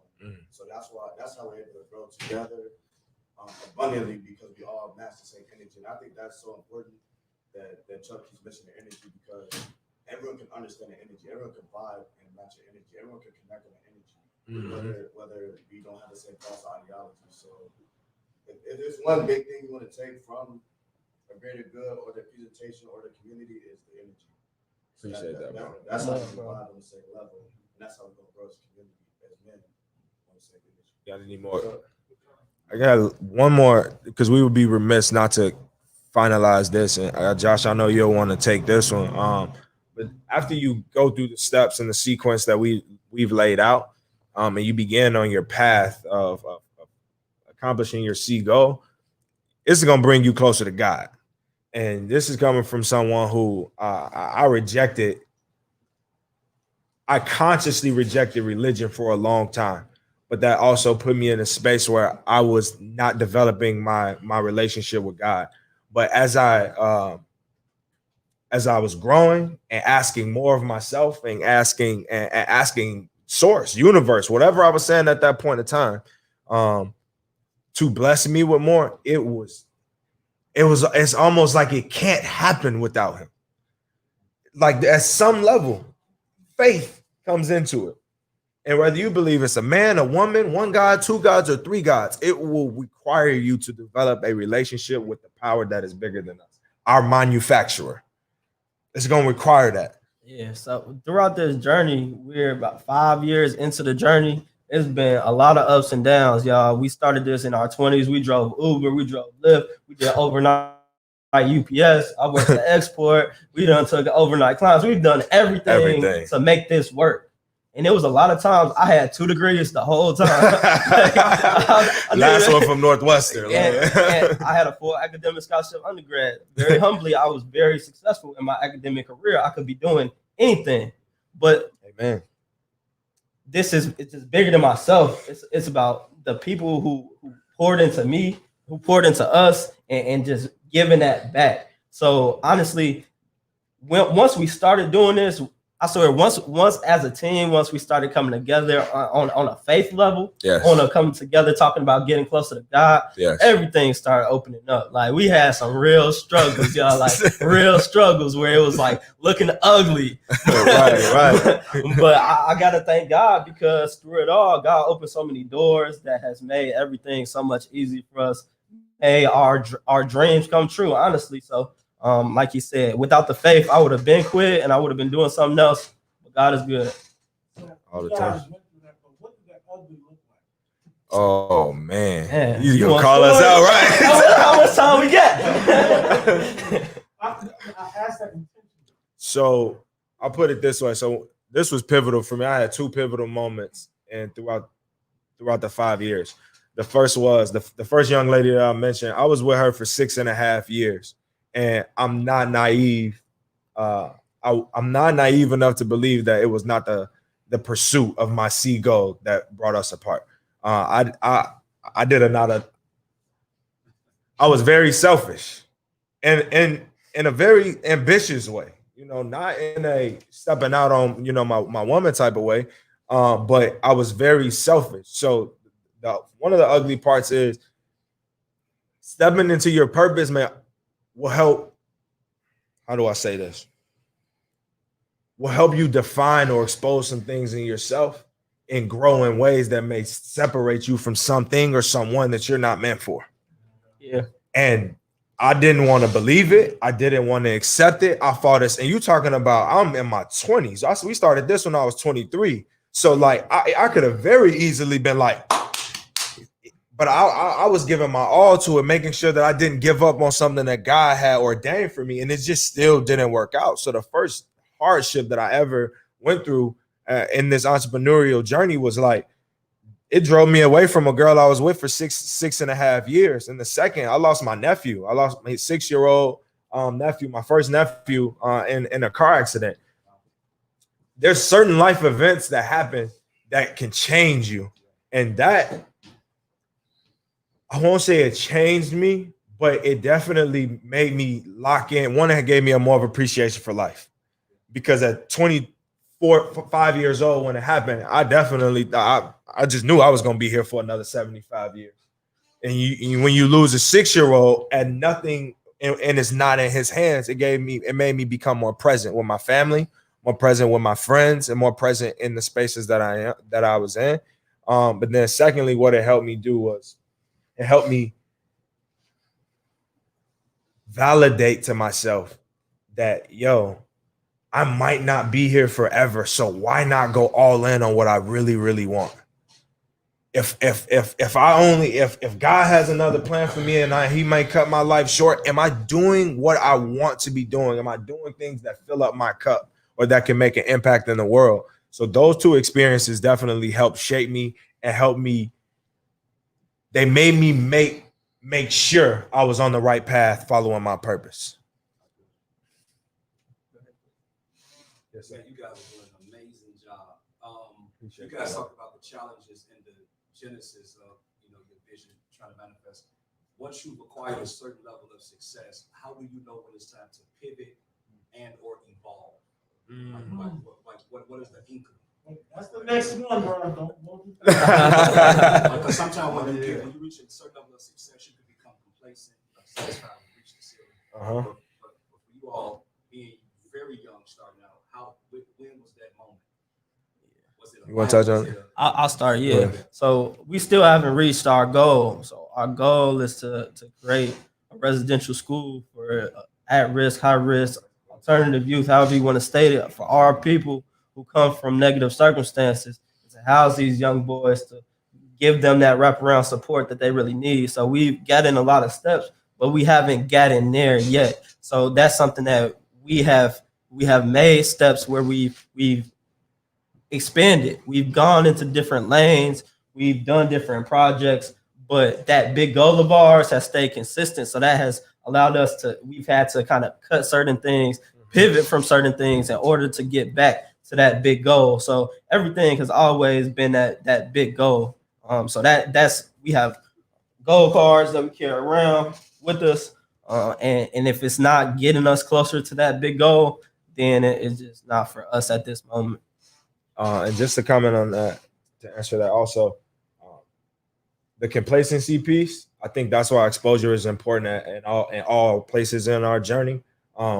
We continue to be surrounded by gentlemen or people who inspire us to keep going, to expand it. So that's the first piece on the complacency. And then on the pivoting side through the failures, I think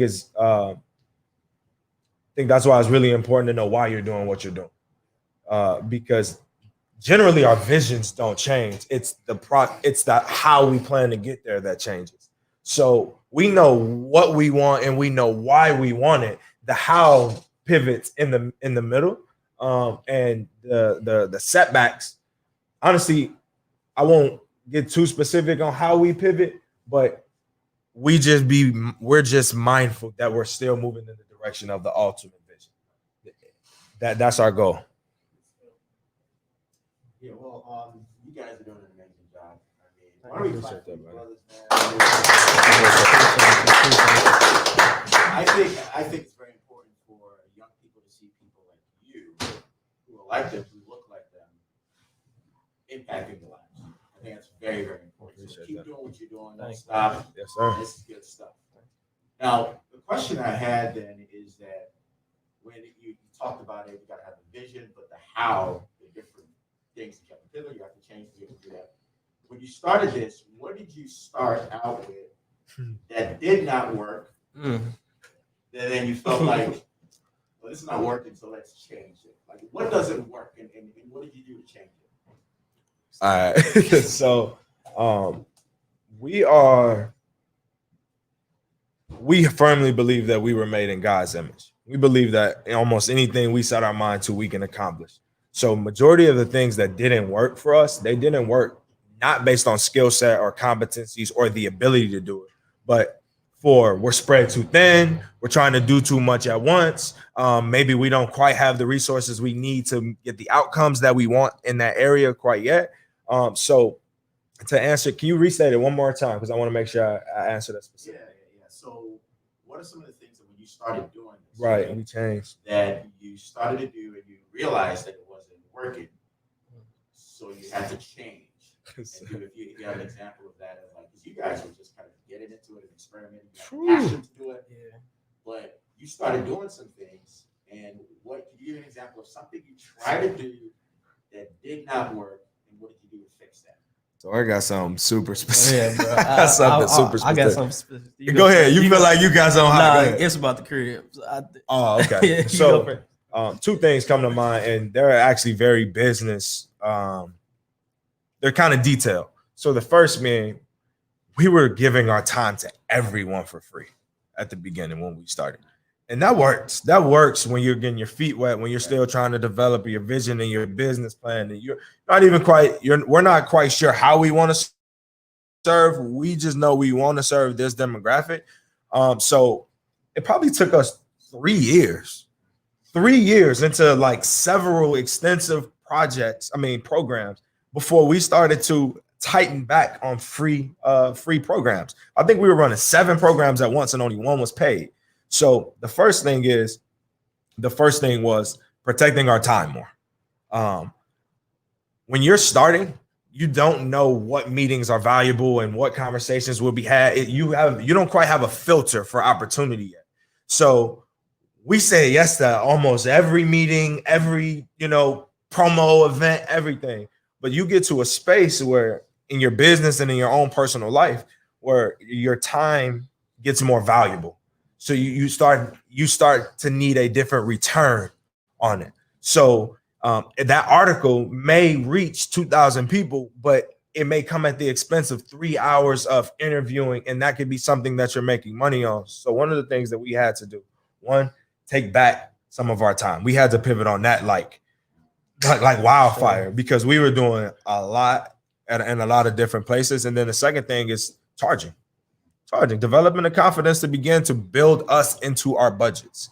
For whatever reason, we weren't doing that for 3 years. We did not pay $1 to ourselves, and we had money passed. We had 6 figures running through the organization in year 2, and not a dime went to us, not a single dime, for whatever reason. So we started to protect our time and pay ourselves. Yeah. Part of the reason why we had raised so much money and we didn't take any back because we bought a home. So we bought this home for our youth.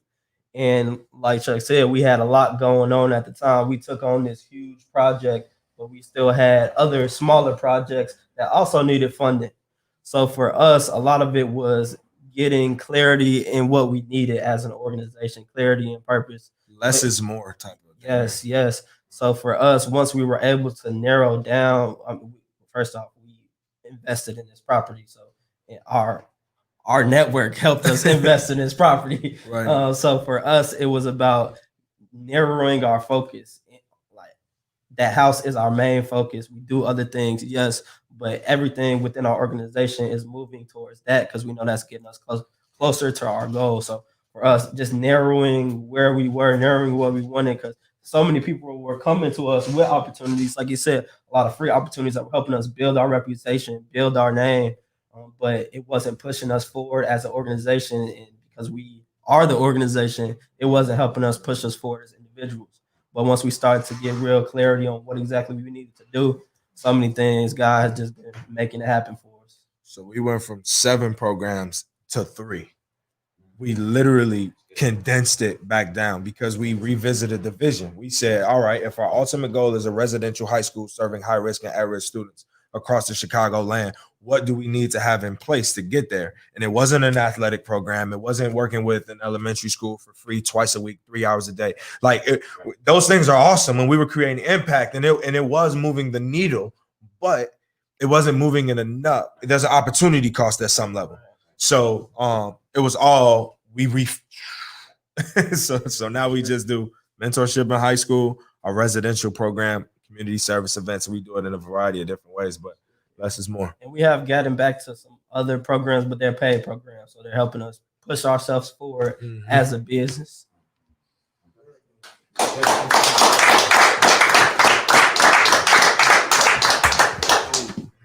Aren't they incredible? Good stuff.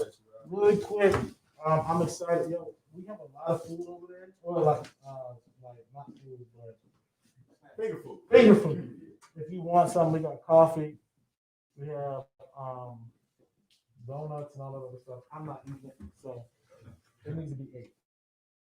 But I'm gonna give you 2 minutes to do that. If you gotta use the bathroom, restroom is right over here. All right.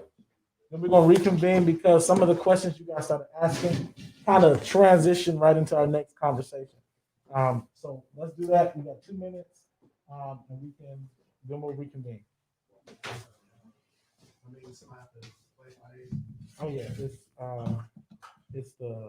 look in the video section.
That boy is Benny Hanna.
Yeah.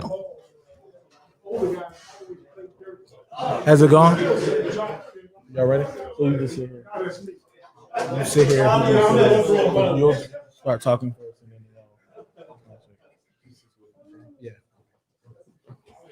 yeah. Did we start? Yo, what's up, everybody? This is Robert Marshall, and we're at the men's events. Have y'all been getting anything out of this? Good, man. I hope so. It's amazing to see and hear so many people doing so many great things. I think I'll say this. Normally, I am very intentional about who we have in rooms, who we bring in rooms. And I'm talking about the type of intentionality from race to professional background to their social demographic, all types of, I am intentional about that. And I'm honored and I'm privileged and boldly say I'm grateful to see all these amazing men of color in this room today, Black men specifically, because I think it's time for us to rewrite our own narrative. I think the world has a narrative of Black people, of Black men. I'll say that specifically. And there's also this growing narrative too, that we're also that we're always going to be, we are victims. And what I am seeing, what I am hearing across generations. So remind you, the men who are talking in this room are not just all 18, 19 years old. These are men that have been men for a long time and lived life. And I'm just grateful and honored to have the caliber of Black men who are in this room who are doing it. And what do I mean doing that? I heard one of my favorite people say success is when you can take what's in your head and see it in front of your face. And it's good that I have the honor and the privilege to be in this room with so many of you who are not just satisfied with dreaming. And I think a lot of men, we get stuck in the dream, and we talk about Dr. Martin Luther King's dream. And I think a lot of people who are dreamers or who have been told they can dream, that many times our dreams become our worst nightmares, because we're forever hoping, looking, reaching for something that we never achieve because we lack the skills or we lack the access. And this is what I've learned. Oftentimes, we're not where we want to be, not because we don't have the skills, not because we don't have the passion, but sometimes it's because we don't have the right information and we don't have the right access. And so this is why we're here, to give each other access, the secret codes into what it means to be successful, what it means to be a man that lives life in purpose, on purpose. So we've heard from some amazing guys, and I'm excited to bring up these next two brothers who are amazing. Let me tell you, I actually met James when I was all of 18 years old, bro. It's been that long. I was a youth pastor on the south side of Chicago, and I moved here straight from the country. And I don't think James knew it, but I moved here from Georgia, didn't know anybody. James was actually my first barber. I was working on 66 and King, and I was trying to find a barbershop, and somebody took me to a shop. And James, he does a lot, but he is, and I mean is, and I'm sorry if we have any barbers in here or watching, he is the coldest barber in Chicago. I'll put that out there. And so not just barber, but as I've gotten to know him, I've realized he's actually more than just a barber. He does so many things for the community. He does so many things in business. So I'm excited to have him here. And Dion, man, he's just as amazing. I actually had a consultation with Dion with his business. His business was featured on YouTube, on Yahoo Business. What was that? Yahoo Finance, which is a big deal. And I knew him before as a musician, but when he opened his mouth and started talking, I'm like, and I can talk. He shut me down for about 3 days. Like he did. He shut me down for 3 days. And this is where and this is why I invited them to the conversation. And I really want you guys to lean in, because we have to, after we find out who we are as men and we realize we can dream, now I want to talk to the men who have dreams, who have dreamed, and who are dealing with the failures or trying to process through a failed attempt. This is what I want to hone into. I want to lean more into why certain things have not gone, why they haven't been successful. And two, I want to talk about if you are in business, if you are reaching, doing stuff for you, and trying to go to that next level, when do you know when it's time to pivot? When do you know it's time to adjust so that you're staying relevant? And I think a lot of people, what happens is we have a dream, we have a vision, and we're not willing to grow with it.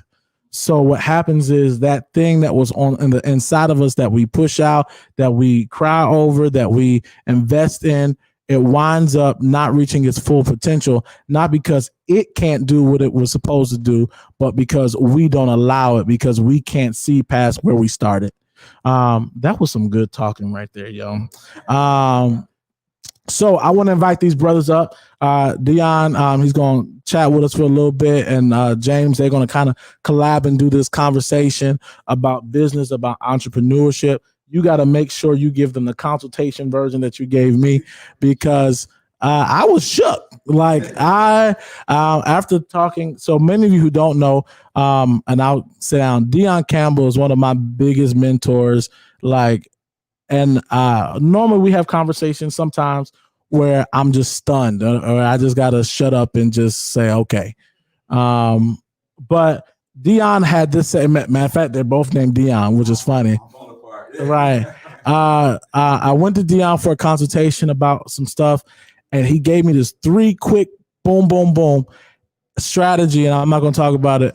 But when he told me why what I was doing was failing or wasn't reaching its full potential, like I was done.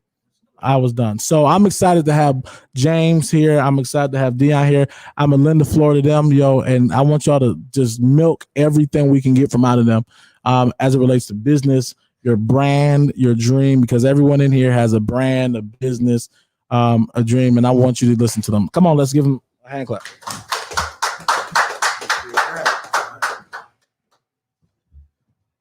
Well, thank you, Rob, for that illustrious introduction. Oh man, I feel like I have to live up to it now. Yeah, but thank you again, Rob. Like you said, my name is Dion Bonaparte, and I've known Rob. Matter of fact, I think Rob, I played for you. Was it last Christmas? New Year's Eve. That was actually the first time that I met Rob, and so I didn't see him again until like the next year. But then by this time, I just recently finished school, and then I launched my own business, which is a brand strategy and management consultancy. And so within here, of course, Rob is a brand genius, right? He has a lot of ventures that he's constantly doing. And so he came to me and said, "Dion, you know what? I'm trying to launch out and do some things with my brand. Where am I missing? What's going on here? Can you help me with this?" And so we've had a conversation about that. And I'm going to go into it a bit more, but I want Brother James here to go ahead and introduce himself. How y'all doing? Great. I love the energy that you give me. Again, my name is James. The color. So pretty much, man, I've been in the hair care industry for, I just say it's to 1999. By way of upstream products, anybody heard of that? Design. Sweet. Actually, it was not my thing. I go to what my thing is, but actually, I'm a tech dude.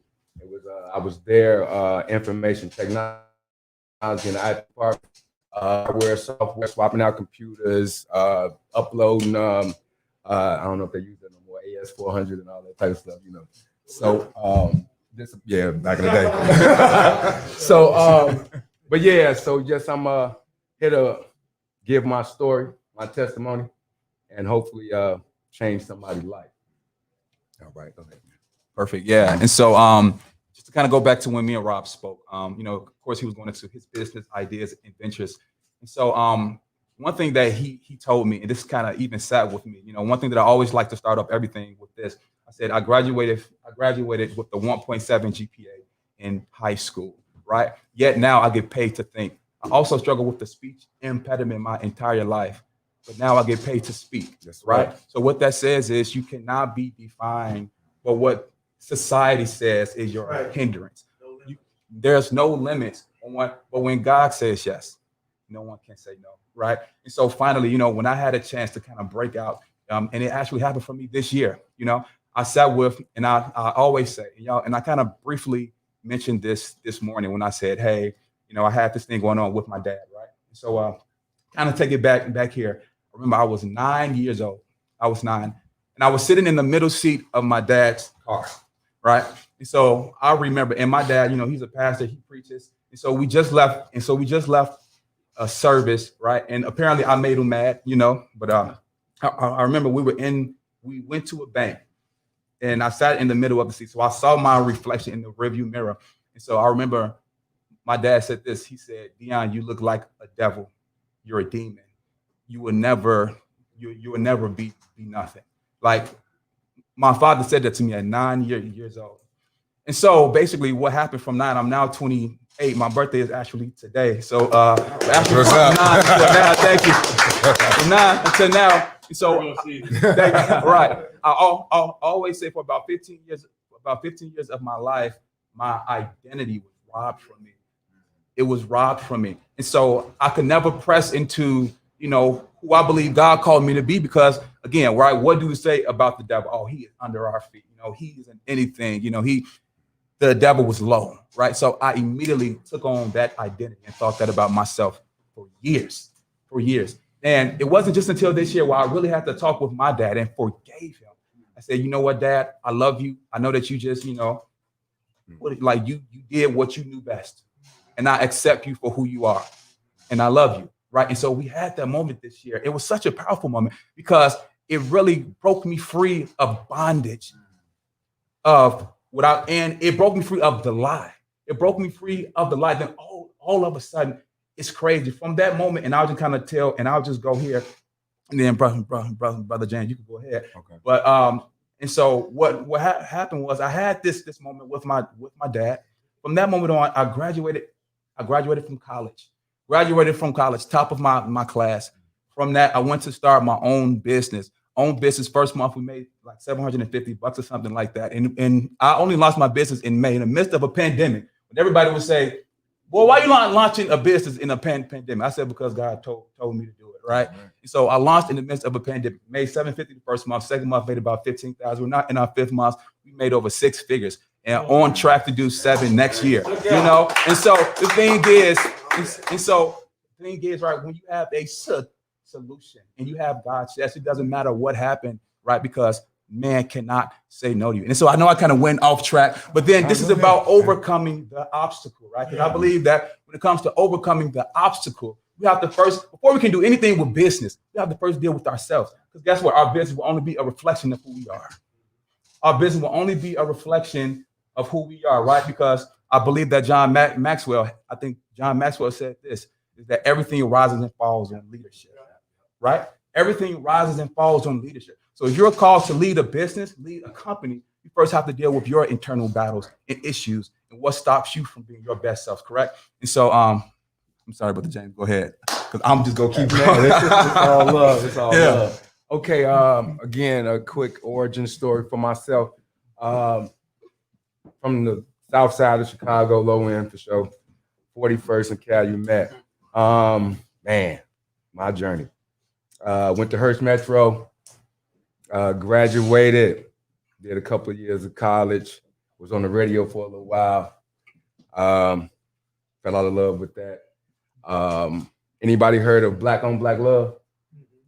It was a program, something like what you guys were doing with the employees of Soft Sheen Hair Care Company. The children were able to work in the company to see the inner workings of a Fortune 500 company. You had the opportunities. You took a little scholastic test to see where you wanted to be or where they wanted to place you. Some people was in information technology like myself. Some people was in manufacturing. Some people was in accounts payable, credit, however it went. And then you would switch every summer. You know what I'm saying? So you could be able to see how a real company worked. And at that point in time, in 12 months, they made 90 million. Every 12 months, 90 million. Profit sharing, it was great. All black company, black everywhere. Just you walking through from the janitors to the lunch lady to the CEO, everybody just, it was beautiful. So it changed my life. Again, I was doing the information technology, but research and development was right up under us. Research and development is when they take ideas and put it in the physical form. Baby Love, Carefree Curl, you name it, it was an idea first. They took it and researched. They had a testing salon downstairs as well. They would take people off the street, test them with the product bang, they selling it. I'm upstairs. I don't know if anybody works in the computer industry, but the degrees that a computer must function in is under 50, maybe like 55 degrees. So it's cold, quiet, lonely. So I go downstairs, it was live, people every day, you know what I'm saying? In the workings of just blackness, you know what I'm saying? So I got intrigued with that. Never thought about cutting nobody's hair, period. So needless to say, I started cutting hair. Kept going away from it. Don't want to do it. My family was like, nah, you into computers. It's the new wave. You about to make all this money. I don't want to do that. I'm loving to fool with these people, man. Interacting with them, talking to them, being able to become my own boss, my cash flow, to direct and be able to make decisions based on what I wanted. You know what I'm saying? That control, I love that. So needless to say, I took it on serious, went to McCoy Bible College, graduated, went to Dudley, got my instructors. I'm a teacher. I do everything behind the chair, men and women, from locks to color to whatever I could do it. Pretty much that was my journey. Fast forward till now, man, from cutting stars, I just, my last client was Jennifer Hudson for the national convention, whatever. I cut her hair, whatever. But man, just being able with my two hands, man, to be able to reach and touch people, to change people, to educate, to allow for them to be themselves. Again, during the pandemic, my whole focus has changed because of the focus of the people has changed. Everybody's in a state of unrest. Everybody's in a state of, I don't know what to do next.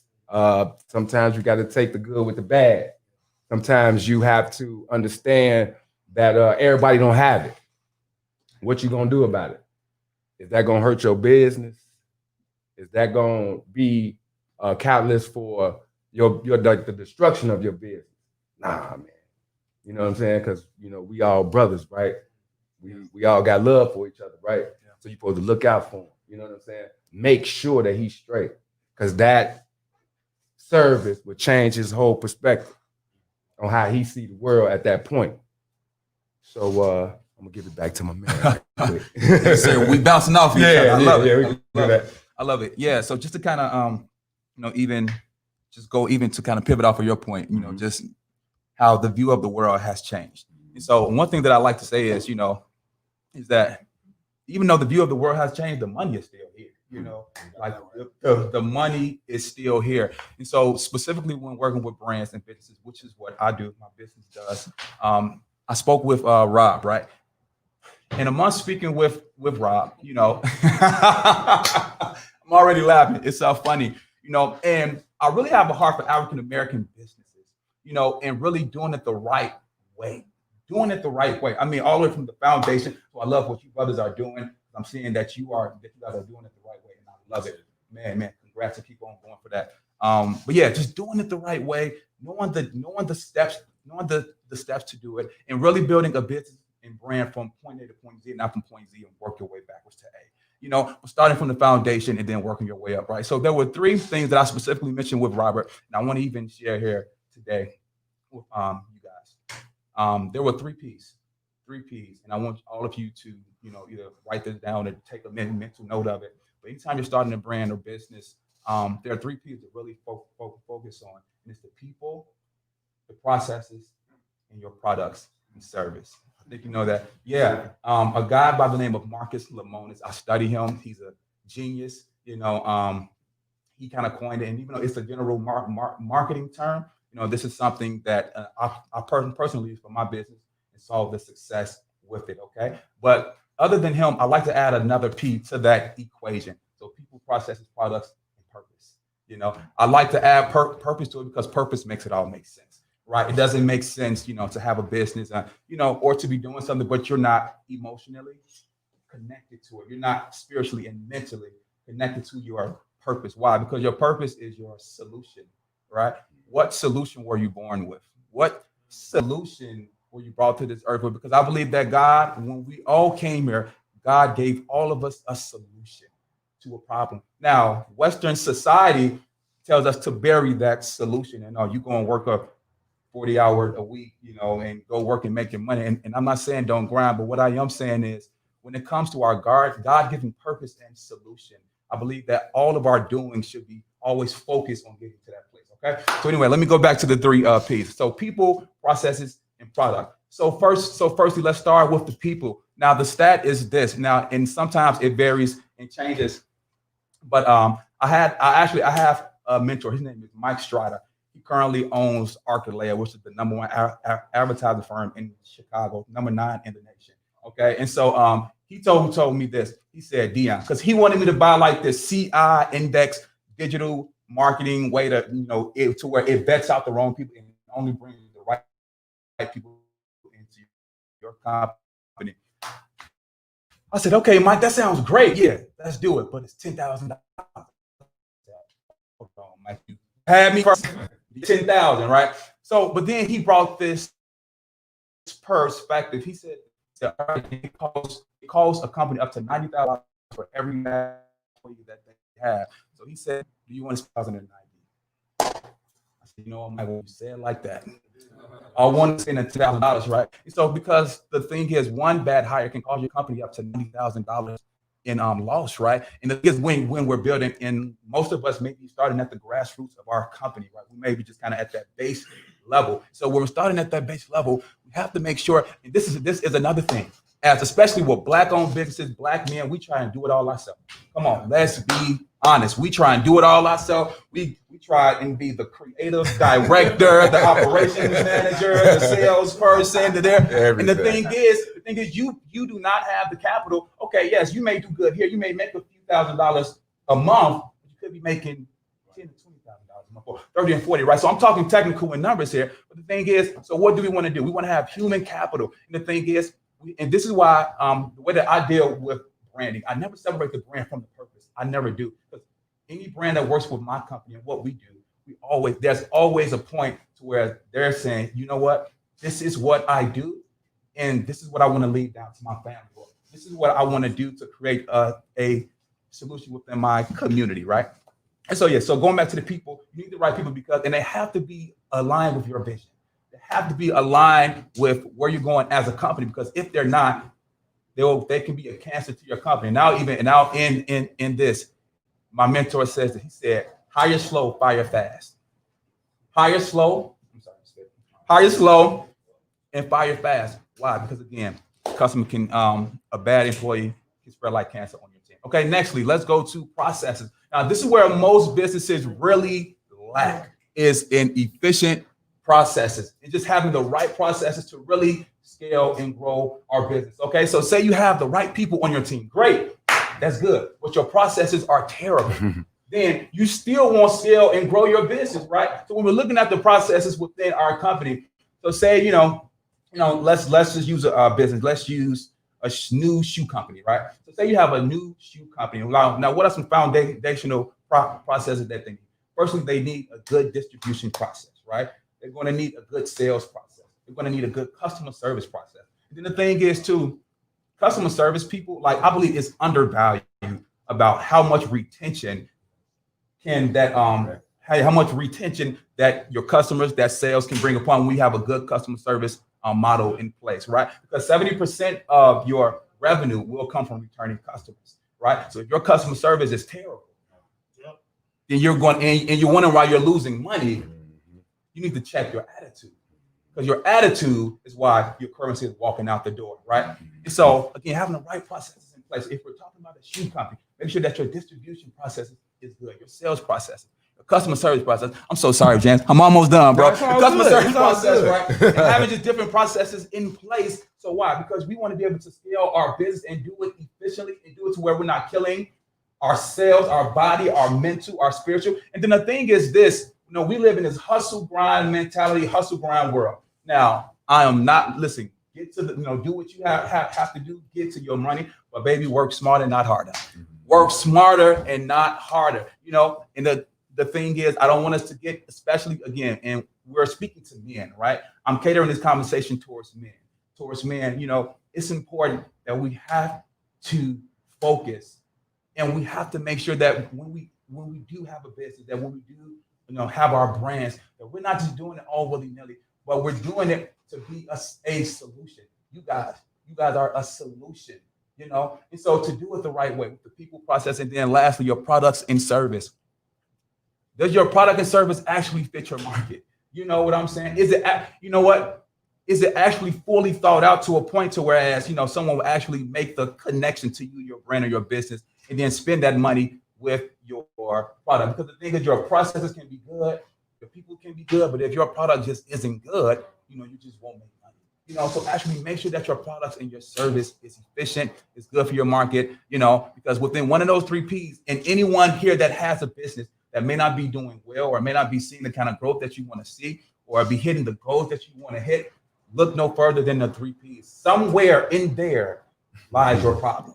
Somewhere in there, and we could get more specific. Maybe we can talk after this, after this session and talk offline, but we can get more specific, but somewhere within those 3 Ps, you will find your problem into where you're not hitting your goals. And again, the reason why we were able to grow so fast with my company is because the 3 Ps we implemented in our own company, and we've seen it work with us. And I believe it's my job to share that with as many people as I can. My solution. All right. So we talking about the dream, right? Talking about a dream that starts as an idea that you want to put into physical form. With me using myself as an example, again, with my soft sheen background, I have a chemistry background as well. So I wanted to get away from the destructive processes of a lot of hair care companies use as far as destroying and debilitating your hair. Again, hair is my life. That's what I do. I'm cool with it. I love it. And it took me to a lot of places that I probably wouldn't have never seen. Again, with my chemistry background, I used to make, anybody heard of Andy's Clippers? Okay. I used to work for that company, and we made modified blades for all the trimmers. That was a great thing. They took us on the road. We did trade shows. Fast forward, we said we wanted to go into business for ourselves. So we created Extreme Barber Supplies, which was from Chicago, the city, all the way to Joliet, to Evanston, to, you know what I'm saying, on the supply that we create. That's for us. Took off. So I wanted to get off on my own. I wanted to leave something for my children and to leave a legacy. So with my chemistry background, I made my own hair care products out the kitchen. Needless to say, I'm in 19 states. Man, God is definitely good. I named the products after my children so that if I'm no longer living, they will have what they need through that company that's for them. I work for them. I build for them. You know what I'm saying? My purpose is for them. You know what I mean? So at the end of the day, getting back to the dream, man, everybody gonna tell you don't do it. Everybody gonna tell you that ain't right. Everybody gonna tell you they gonna find some type of excuse. Your love life, to your mom, to your guy down the street. Everybody gonna say, because you're focused, your time is taken away from them and you're focusing on you to purposely take that path. Focus. You have to focus. If you got anything that you want to put out here, you got to have quiet. It has to be quiet. You have to have a level in your own body to turn the noise down, because you can't do anything with noise. You got to turn the noise down. Once the noise get down, you can think. Once you start thinking, now you can do. Again, with the dream, don't let nobody tell you can't do it. They're not your friend. They're not your loved one. They're not your family member. If they telling you that you can't do it, ain't no way that you supposed to ever hear a no. You know what I'm saying? But again, you can't be scared of no's neither. No's gonna help you out. What was the toughest objection you received early in your journey? With the hair. Okay, my first trade show. It was scary as all get out. If anybody heard of the Bonner Brothers hair show in Atlanta, we talking about in 3 days over 400,000 people. Oh man, awesome. So the magnitude of the people that was in there asking the questions, bum rushing, because my product is unique. It's 100% all natural, no fake. It's a practical project, because it's I go by, if it's simple, it's gonna work. If it's complicated, they ain't gonna want it. Yeah. You know what I'm saying? So the simpleness of it, the uniqueness of it, the actual product took off. I had no social media, I had no advertising, no marketing, no nothing. I just bagged it up, brought it to the show. You know what I'm saying? Man, and it was just like, oh my God, it was a beautiful thing to see your dream actually happen. You know what I'm saying? That's the energy that you look for. That's the drug in the dream, to see it. If it's clothes, to see somebody with your clothes on. You know what I'm talking about? If it's promoting change, education, supporting, to see that young man grow up and be something, come back to you and be like, man, you was instrumental in my life. You know what I'm saying? It feeds your soul. You know, when you're a dreamer, you need your soul fed. You know what I'm saying? Because you put the dream out there and it come back to you. Now you revitalize, you re-energize, you know, to keep going, to create something else. Again, this is great, man. I can't even understand, man. This so much energy. This is beautiful, man. I mean, I hope we can keep this going. I hope we get bigger, get stronger. We can talk to more people. At the end of the day, man, it's like change. You know what I'm saying? Change. You know what I'm saying? It's a beautiful thing. Embrace it. With the dream, and you being a dreamer, changes all the time. You know, your sacrifices, your wins and your losses, your ups and your downs, your ins and outs. You know what I'm saying? Like you say, the processes. You know what I'm saying? How do you go from being in the kitchen to buying a storefront and employing 10 people? There you go. Yeah. You know what I'm saying? There you go. The noise down, I got focused, and once the quiet came, I was on my way. Go ahead. That was good, man. And I'm sorry, you got a question? Oh yeah. What's going on? I was just thinking, like, and I'm saying, like, how did you develop the courage and mindset to like business? Like, I know, like for me, like I would just have so many like questions, tribulations, doubts. So like, what was like the most like motivating? Like, how did you find the courage to prosper or open a business in the pandemic? Man, you know what? That sounds like that should have a complicated answer, but I don't have one for you. It sounds like that should have but no, to start a business in the midst of a pandemic or any time, like for me, I always say this: I started it because I was called to it. I started it because I was called to it. So whether I started it in May in a pandemic or January of 2021, you know, this is what I was called to do. This was my solution, right? God put me on this earth, and this was my solution for the world. So the thing is, I knew that if I could just position myself to be used, if I could position myself as a vessel to say, you know what, God, you just go ahead and do your thing. I'm going to step out. Because most of us just don't step out because, there's all of that noise.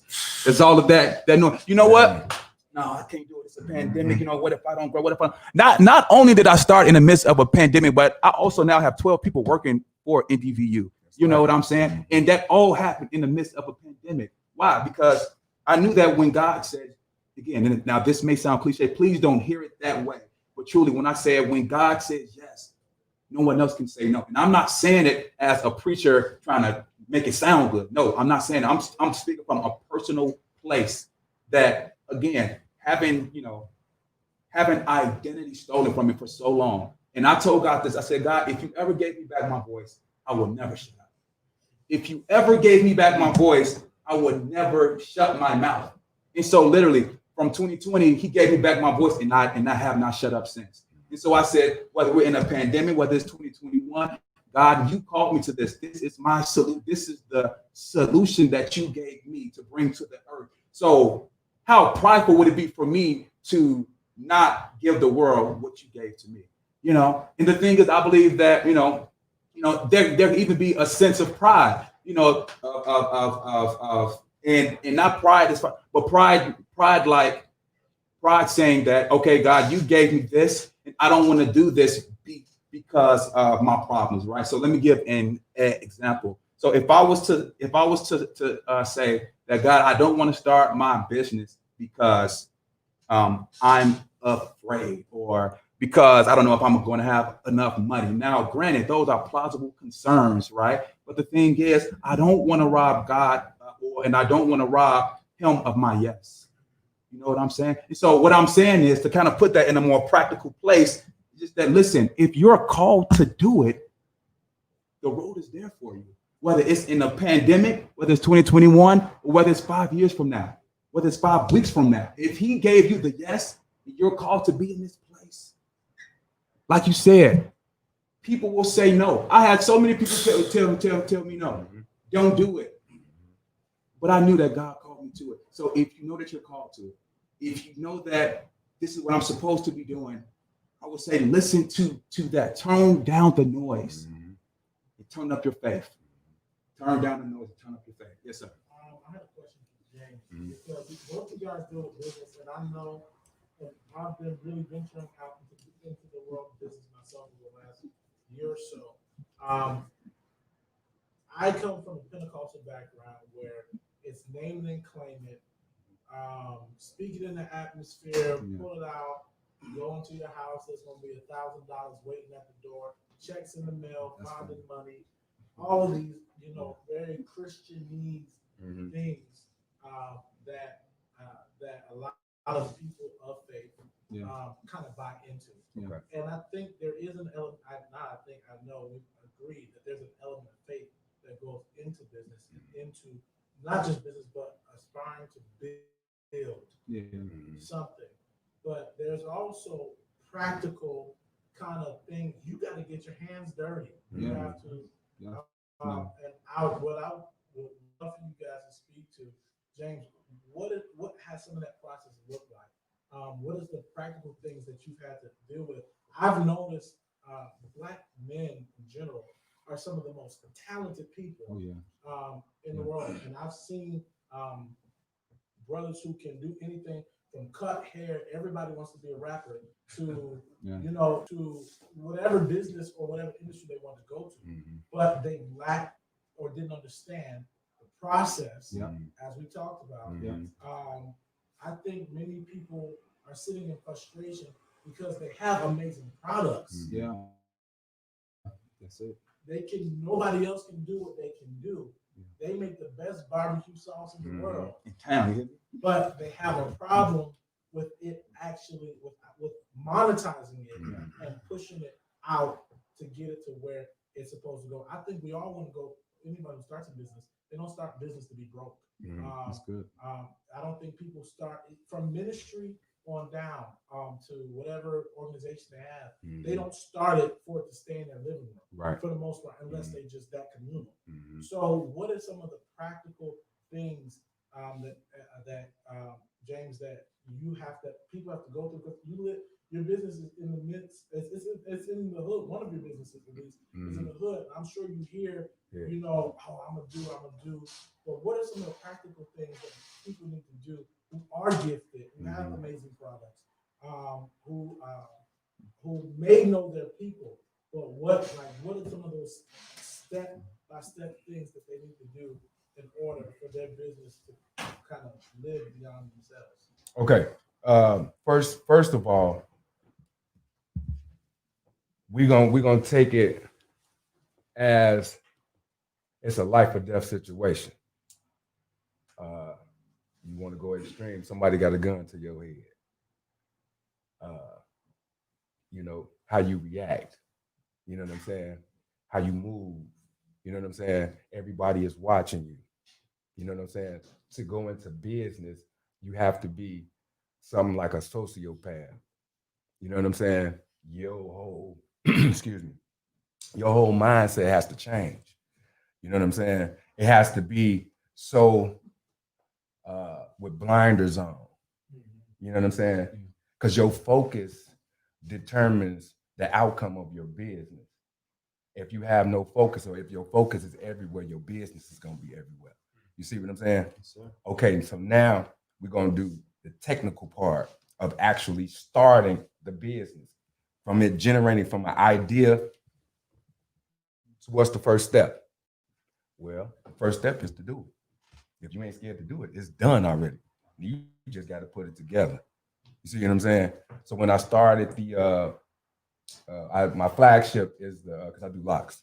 So my flagship is a lock and twist gel. I was getting it from this guy. His people wasn't no good. His customer service wasn't no good. The process it wasn't no good. The product was not no good. So my shop, everybody does locks, but we can't call dude because his supply don't meet the demand. So I take what he has and stretch it for everybody. So I stretched it so much that it was no longer present. So it was all what I was creating. See what I'm saying? You see what I'm saying? And I took off.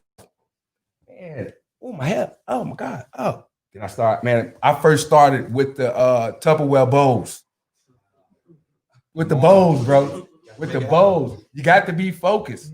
You can't listen to nobody else tell you don't do that. I ain't listening to you. I don't care if it's in a bowl. So I made up an excuse like sanitation. You don't have to go, I did whatever I had to do, bro. So again, you got to understand you know, man, again, when I was talking about the power, I can't get away from that. I prayed last night, man, God, I don't know what I'm gonna say to them. So he told me them words, man, the power, the discipline, the focus, just the words, not nothing in between, just those words. The power comes because you're rejuvenating yourself. Every time you make a sale, every time you change somebody mentality, again, you're being watched all the time by the little ones, by the intermediate, the teenagers, the old cats. You know what I'm saying? People your age. Man, how is he doing that? How you doing that? Then they'll come to you real quiet. You know what I'm saying? Man, how you do that? Right. You know what I'm saying? Yeah. What was the first step that you took? So I always say the same thing. You got to do it. And you can't worry about what nobody say. You can't worry about your mistakes. You can't worry about nothing. You got to do your business because it's important. Again, going back to like, man, if you in trouble, it's no thinking. You got to get up out of there, fight or flight. It's nothing. You know what I'm saying? So what's the difference between you creating a business? It should not be nothing. Because if we connected, nothing is nothing. You see what I'm saying? If you know you connected, what you fear is a sin, right? At least what I heard, but I don't know. I want to add. Oh, no, you go ahead. We got questions. James, I want to ask a question because you talked about when you were in the computer field, which is the polar opposite. The Yeah. So you went from being lonely to now being people oriented. So you gave us a brief synopsis of that transitional stage. He talked about people, process. And I'll ask you as it relates to the process, because we're in a culture where we're driven by fast success. So we have the picture of a 50-yard runner, 50-yard dash runner, and a marathon runner. Because vision is so like concrete and practical. Were you out from the outset? Were you like the 50-yard dash runner, or what did you have in your mind that this is going to be a marathon? So you really embraced the series of changes as it relates to the process. Okay, entrepreneurship. Entrepreneurship is everything. It's complete and utter control. If you can't handle that power, do not go into that business, or do not create what you think you're trying to create, because it's going to bring you so much more power. If you can handle that, the business is going to be outstanding. My process from that was because, how could I put that? I didn't like doing that. I didn't like the computers. I didn't like the coldness. I didn't like the by yourselfness, if that's the word. You know what I'm saying? I didn't like that. The people is cold. You know, computer techs is they detached. Yeah. You see what I'm saying? So that ain't me, man. You know, even when I was, you know, because I had to go to different departments, swap out keyboards, swap out whatever. You know what I'm saying? They had, you know, I was doing, I'm on hands, boom, right there. You know what I'm saying? I was really, really good. You know, building computers, I was going crazy. Patchwork, you know, everything, bro. But I just, it wasn't organic. I'm organic. I'm, you know what I'm saying? So it's like, with that, it was just like, man, so I need to be around those type of people. I need to be around what my purpose, what my solution, what God gave me, and I'm fighting it, and he studied pushing me towards it, and I'm studying like, nah, and he, man, so when I got in it, it was like a fish to water. You know what I'm saying? It was, man, my mother, she was highly upset. Do you understand? Highly upset. Yeah, but you know, I created for myself. Now I take care of everybody. You know what I'm saying? So it's just like, man, faith, God, you, a little bit of what they call that, happenstance, the circumstance that you put yourself in. I want to say this right quick. For everybody who creating a business or want to create a business, what are you doing it for? Is number one. Number two, is it helping? Are you creating something that's detrimental to the people that look like you? Good. You know what I'm saying? If it's positive and you connect it, you're gonna take off like a skyrocket because you're helping people. You know what I'm saying? I know we see a lot of them in the hood. I know, you know, they up there with the liquor stores and everything else, but it's a difference between those three things, because in that barbershop, in that salon, we change lives every single day. You understand me? And, you know, it's something to have somebody, regardless of the hair, whatever, they're crying. She's upset. Her hair just fell out. He don't have enough money. He got an interview. He got to look good. He don't want to just look all right. He got to look good. He humble himself. She humbles herself.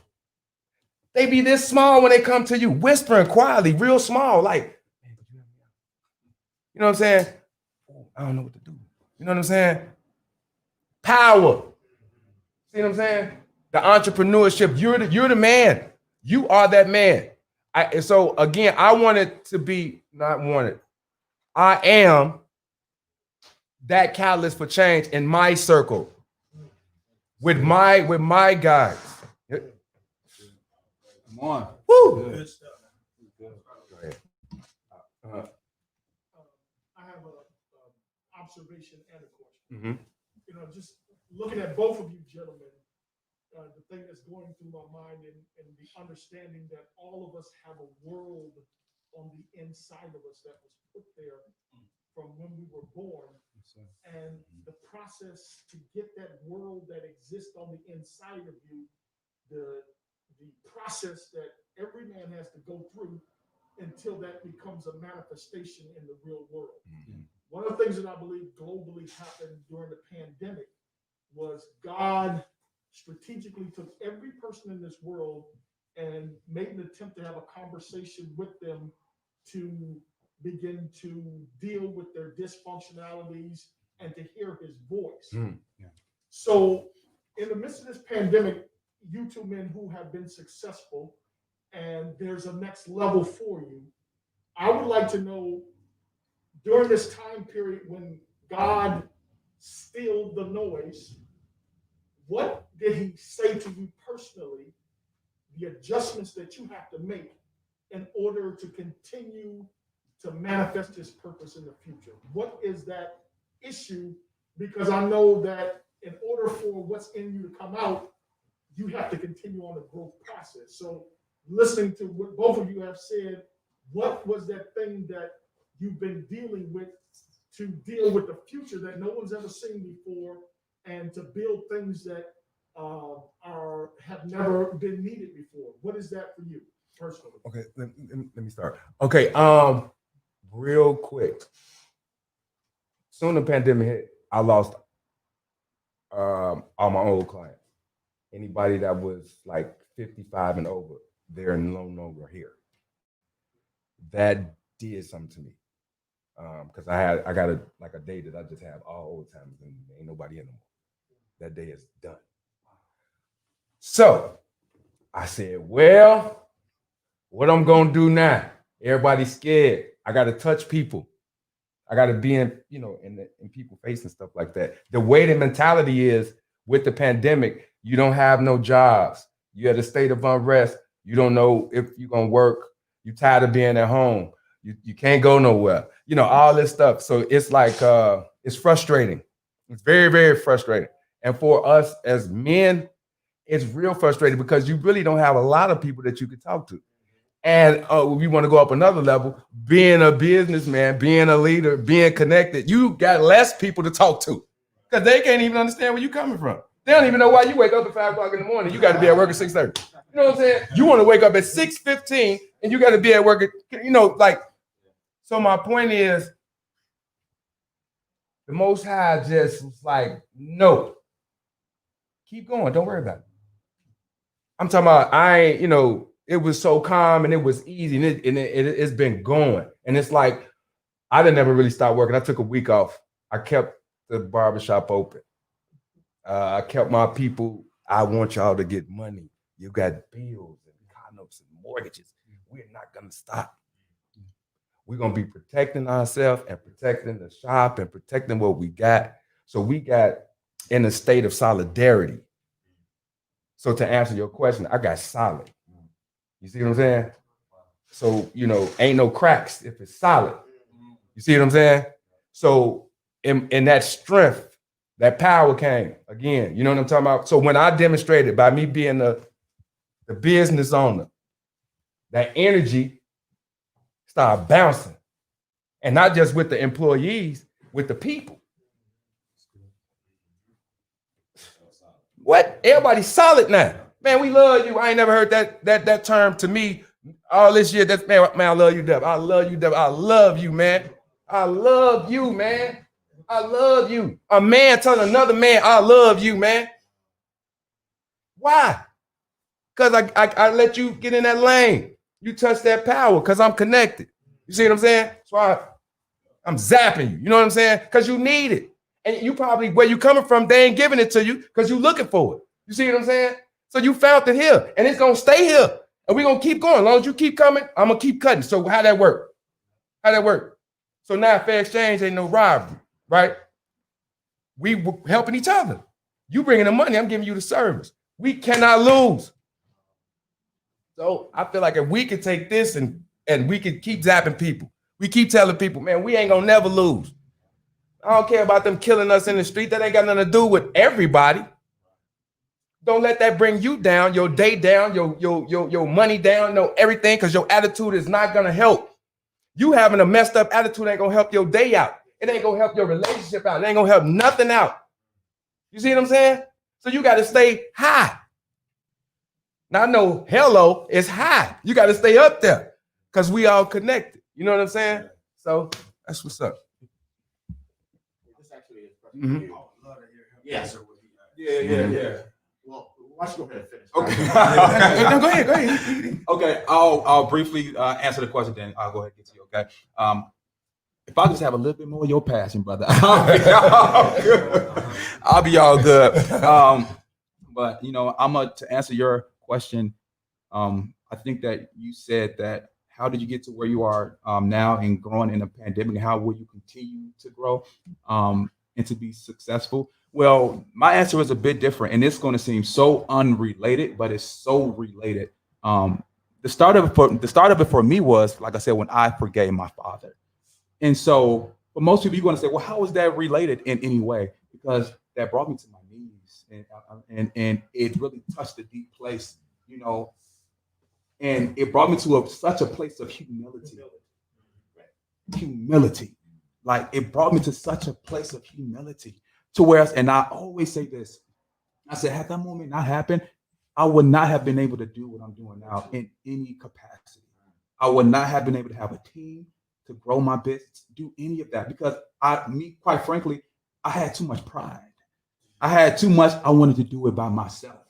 Oh no, I could do this by myself. Now I don't approach anything without leading with collaboration. Like I really don't, because now I'm kind of scared to, because I realized how much pride that I was in, but when God really broke me down and I had that moment with my father, it brought me to this place of humility. And then God was really able to use me. And then, then I started to see everything that I've been praying for, everything that I've been wanting to see.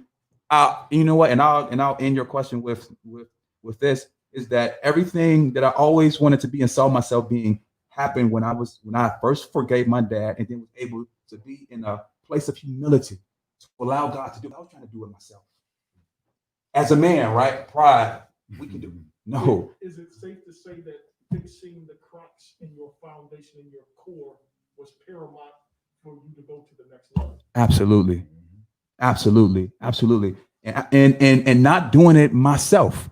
You know what I'm saying? But allowing God to come alongside me and collaborate, so we could fix those cracks, right? Because faith without works is dead. So you can be believing all day, but listen, at the end of the day, I still have to make a conscious choice to forgive my dad. So that's still that still required a work from me. And so to answer the next part of your question, and so the way that I will continue to grow and be successful is to just stay humble. It's to stay humble, stay in a posture of humility, because I realize it ain't mine anyway. This business ain't mine anyway. Money ain't mine anyway. So God, So you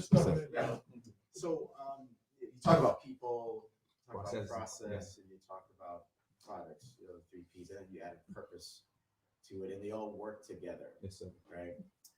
Let's stay with the people aspect as well, right? Because you could have a great process, you could have a great product, but you got a team, right? So what are some of the things you look for when you want to work with somebody, and when you've hired them? How do you grow them? Because it goes back to what you're saying. It's being humble, and it's not just you, but you're working with a team. Yeah. Right. So what are some of the things you look for in people that you bring on to work with you? Mm-hmm. And then once they're there, what's the next level once they work for you to retain them? That's so good. And I'm going to break it down. I'm going to break it down in 2 different ways really, really quick. First one is, I know my strengths and I know my weaknesses, and and I think that, most of us are not, if we could just be true enough to know what we're strong in and what we're not, then we can bring the right people to our team. Like for me, I'm great at leading. I'm great at, kind of communicating the vision, knowing what needs to take place, bringing us to that next level. But I am not good at executing each step to get there.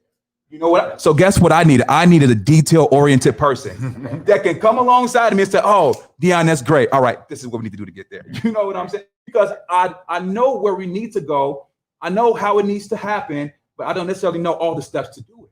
And so I needed that person that knew the steps, And so now the people that I bring to my team, I knew that you know what? I need detail-oriented people who can think in wavelengths of tasks, and say these are the tasks that need to happen. These are the tactics that need to happen. And this is how we can do it in a kind of step-by-step way to bring us to that level, right? So I'm smart enough to know that, you know what, this is what I'm good at, and this is what I'm not good at. Let me hire the people that I'm not good at, right? To kind of hide my weaknesses, and so that we can all grow together. That's the first part. Second part is so how do I keep them on the team? How do we continue to grow?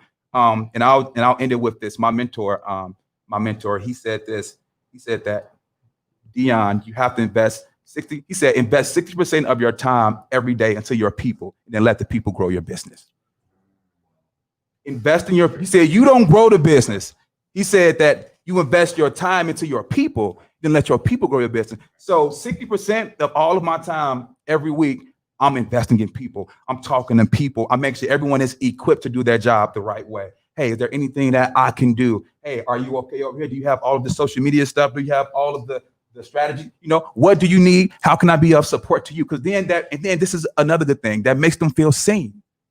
And how often have you worked at a company and the person just, and they just didn't feel seen? And so because you didn't feel seen, you didn't operate at a capacity that you probably could have if the boss maybe would have said, hey, good job. Hey, you're doing good. Hey, is there any way that I can help you out? Right? Like those small nuggets, those small deposits, like it brings you a huge return on investment, a huge ROI, right? But you have to do that. So the way that I do it is I continue to spend my 60% of my time actually leading my team and investing that time back into them. Then they can grow the business, and then we can all grow together. So. Thank you. That's what's up.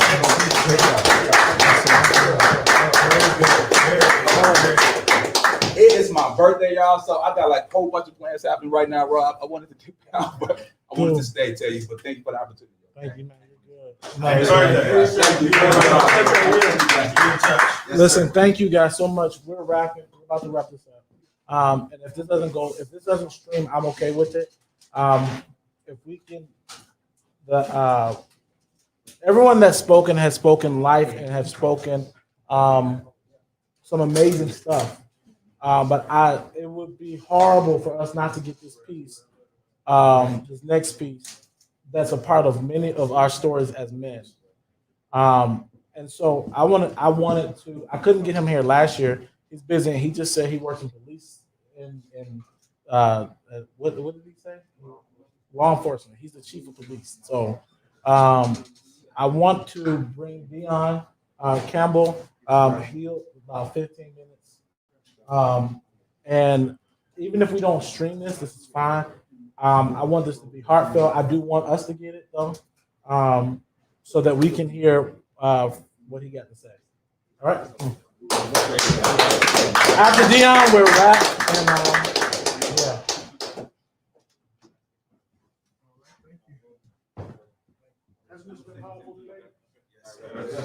realistically, I think Rob is being nice.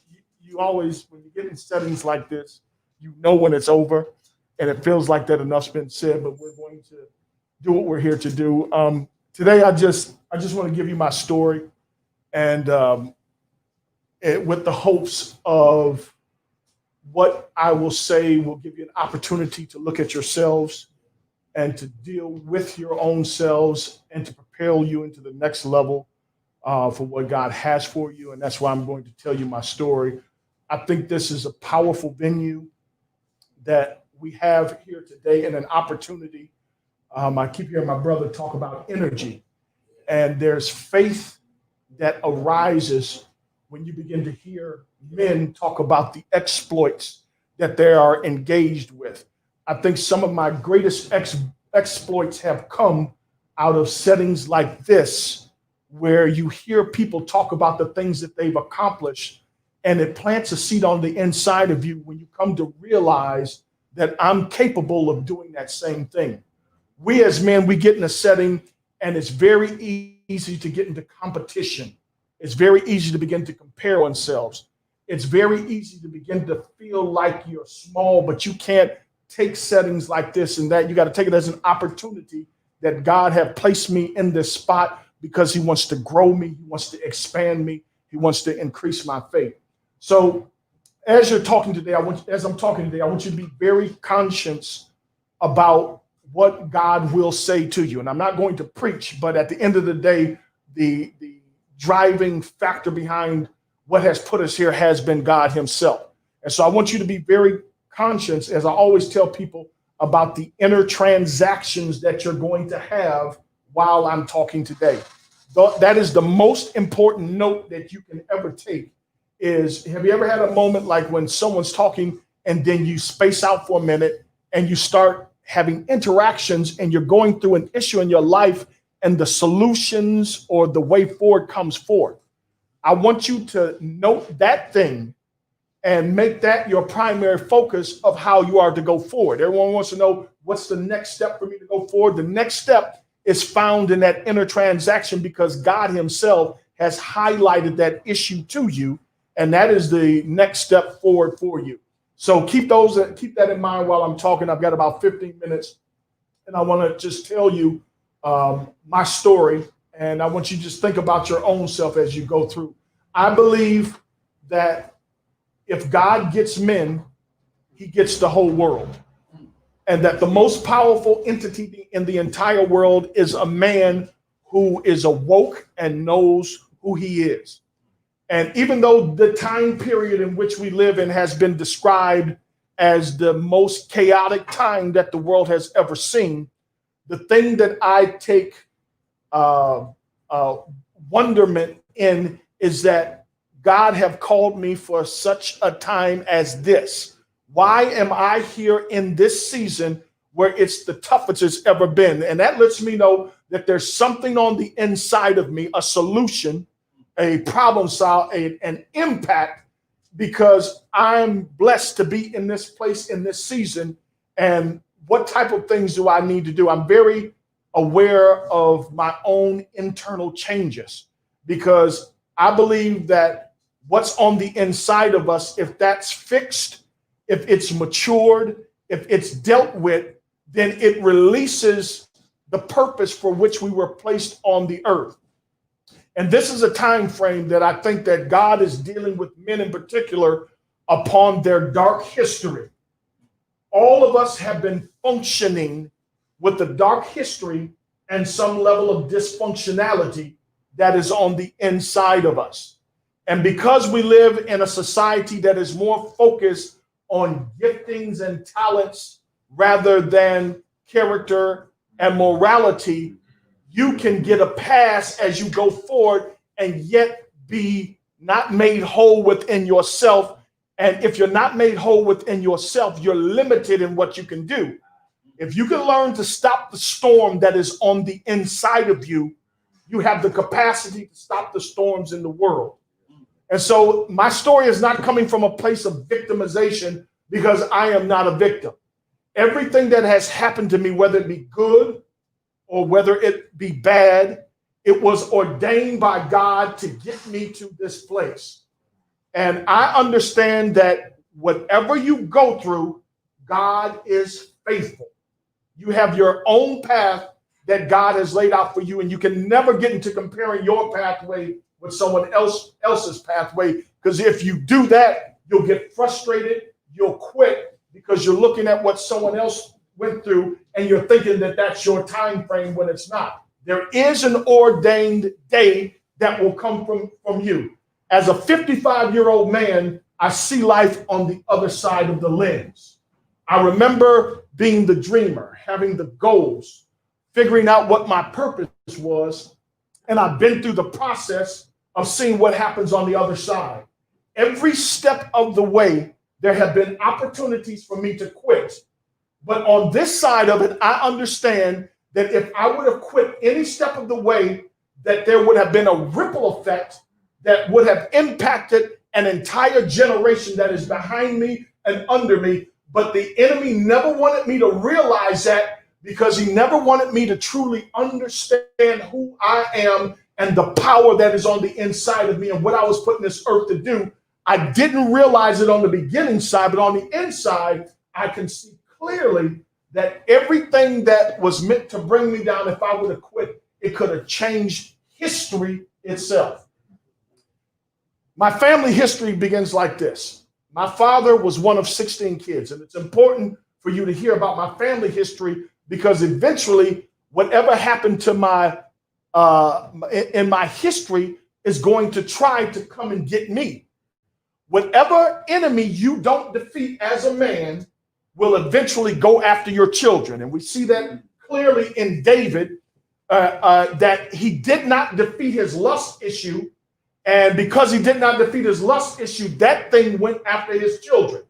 And you are all in a battle for certain things. And if you do not defeat some of the inner turmoil that you're dealing with, that same thing will eventually go after one of your children.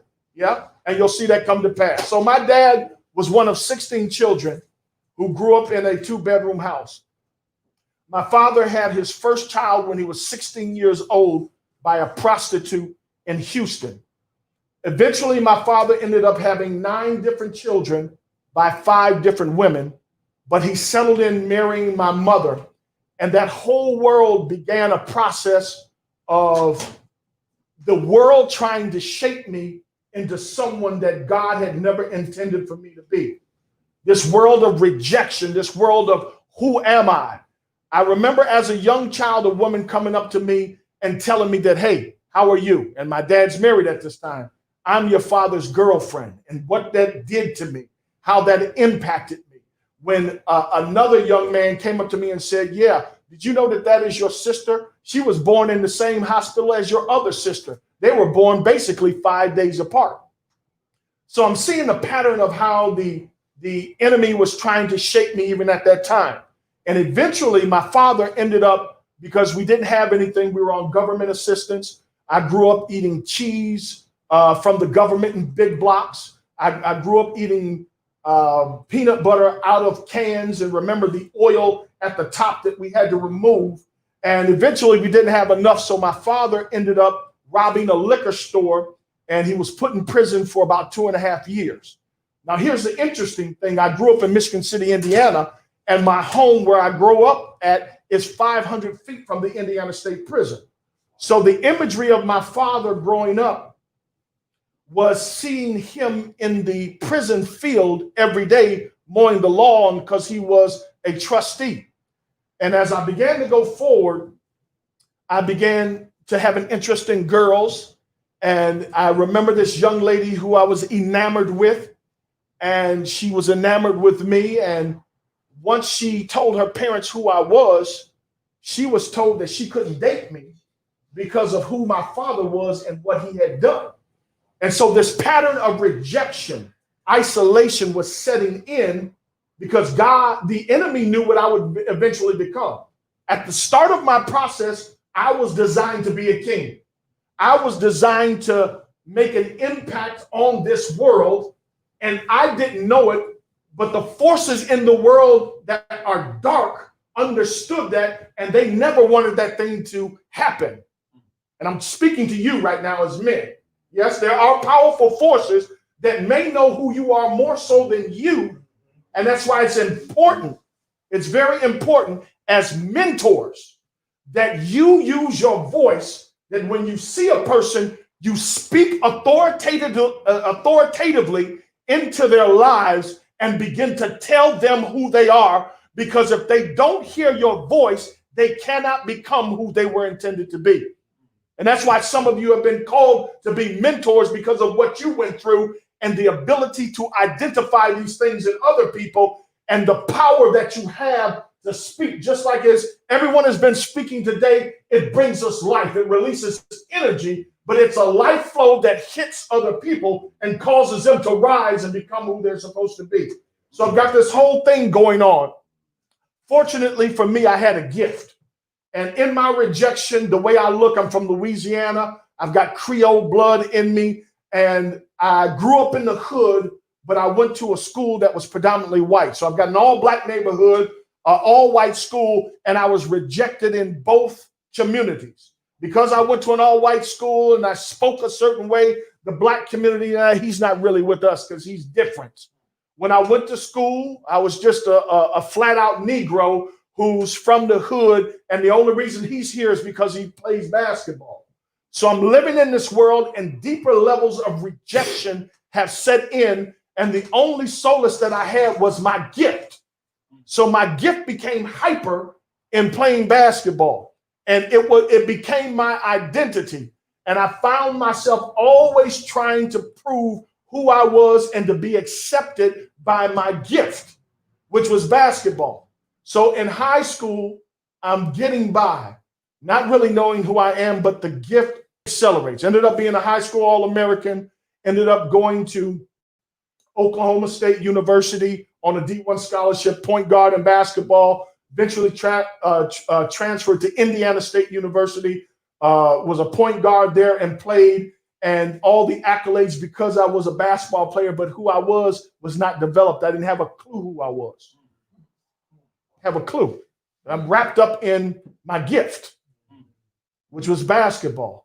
So there comes a day when basketball ended and I wasn't ready to let it go. I noticed that once I stopped playing basketball, everybody that was in love with me and everybody that was connected to me, all of a sudden they disappeared because I personally was no longer in the spotlight and nobody cared about who I was. They cared about what I did. And when I stopped doing what I did, I found out that there was no one for me at that time. So in the meantime, my father, who had been in prison, he makes this meteoric rise and he has an encounter with the Lord. And he gets out of prison and goes into a program where they teach him how to be a millwright. And he gets into welding and ends up working at Bethlehem Steel through a program and ends up making some money. He befriends a paraplegic in the neighborhood, and the paraplegic has a business. And so my dad begins to accumulate wealth in his home. Him and my mother made about $60,000 in the home on top of what he was making. And he was actually an incredibly smart man despite what he had been through. And he began to accumulate wealth, and his shift and change began to do start a process in me, an identity.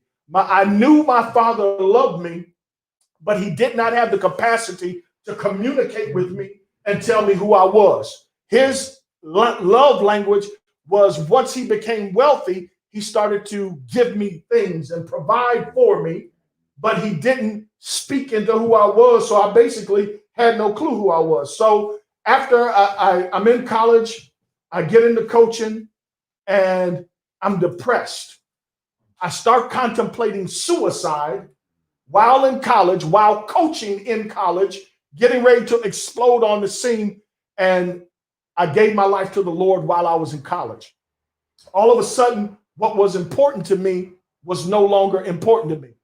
And God began to work with me in visions and in dreams. And one of the things that he showed me was that I have a job for you to do, which nobody else wants to do. And for me, what that meant for me was, and this is not for anybody else, this is just for me personally, that he was requiring of me to do whatever he wanted me to do and not to benefit myself, but just serve him. And I made a commitment with him that I would do what he told me to do. So I'm going through this process. I leave my coaching job. I ended up coming back to Michigan City, where I live now. And I had a degree in radio, television, and film, but I couldn't get a job making enough money to support my family. So when my father was in jail, he befriended the warden, and the warden gave me a job working in law enforcement. So I began to work in law enforcement, which was not in my mind, had no clue, never wanted to be it. I just needed a job, and it was something that happened. They found out that I had a college degree. They promoted me. I ended up becoming a police officer, matriculated into the Michigan City Police Department from the Sheriff's Department, and found my niche with the community and became a school resource officer. And during that time period, I feel like there's a call in my life. I began to pastor a church for over 20 years and working in law enforcement, end up getting put into school and see the impact that I could make on young men. And so over a period of 10 years, receiving all these awards, all these accolades, all these things were bestowed upon me, and I found this niche. And there came a day when all of a sudden I felt like I could no longer lead a church. And I felt like God was getting ready to transition me, but I didn't understand what was getting ready to happen. I ended up giving up my church. I let it go. I walked in one day and said, I cannot do this anymore. At the same time, the then chief of police, he was intimidated by me or whatever, and he removed me out of the schools. And the school systems rebelled. The children and the students in the school system rebelled because they didn't want me to go. And after, as a 54-year-old officer, he removed me out of school and put me back on the streets. And it broke my heart. I didn't understand it. I left my church. I was kicked out of the school for no reason after winning multiple awards doing what I was doing. And I started having this conversation with God. God, I don't know what you're doing. I don't understand this. I have given my life to you. I was $50-some thousand in debt. Nothing going wrong. Right. At that time, I was depressed. And after doing everything that I knew to do, and I had the conversation, God, I did all this. I've been faithful for 20 years, and I don't see any results of what I did. And I broke down like that. Next thing I know, I received $50,000, paid off my debts. I remember being in church and worship and coming on the way home. I'm ready to retire now. Been in law enforcement for 20 years. Had a good relationship with the community. And I get a call from the mayor of Michigan City, and I'm 3 months away from retiring. And he says, I want you to be the next chief of police. And so here I am ready to retire, getting ready to get my pension. The school system has offered me a job because they wanted me to come back. Our city had gone crazy. 2 weeks before the election, the mayor, is this speaking to anybody? Is God talking to you about your own personal process? 2 weeks before the election, the mayor's son gets arrested by our drug task force. And it hits the paper, and the mayor goes public and says that the police department, which he is the head of, is dirty, and that there was corruption, and that they set his son up, and that it was illegal. The chief of police, the guy who fired me from the school resource officer position, he ended up resigning under this cloud. Our whole city was in derision. Our whole city was in confusion. And it put me in a position where I looked up, and now I was the chief of police. Not knowing what was getting ready to happen with social injustice, not knowing what was getting ready to happen with COVID, but I'd always been one who loved people and wanted to see what's right. And I was known in our city as a law enforcement officer who did things the right way. Went through a 20-year process, suffered. And I'll say this to you, pain is a part of this. Pain comes with this. We as men have to learn how to suffer well. I'm not talking about doom and gloom, but you've got to be able to suffer and deal with the pain, because pain comes with this, but it's a beautiful pain. What we experience is a beautiful death on a day-to-day basis. The firm belief that someone has to die to themselves so others can live.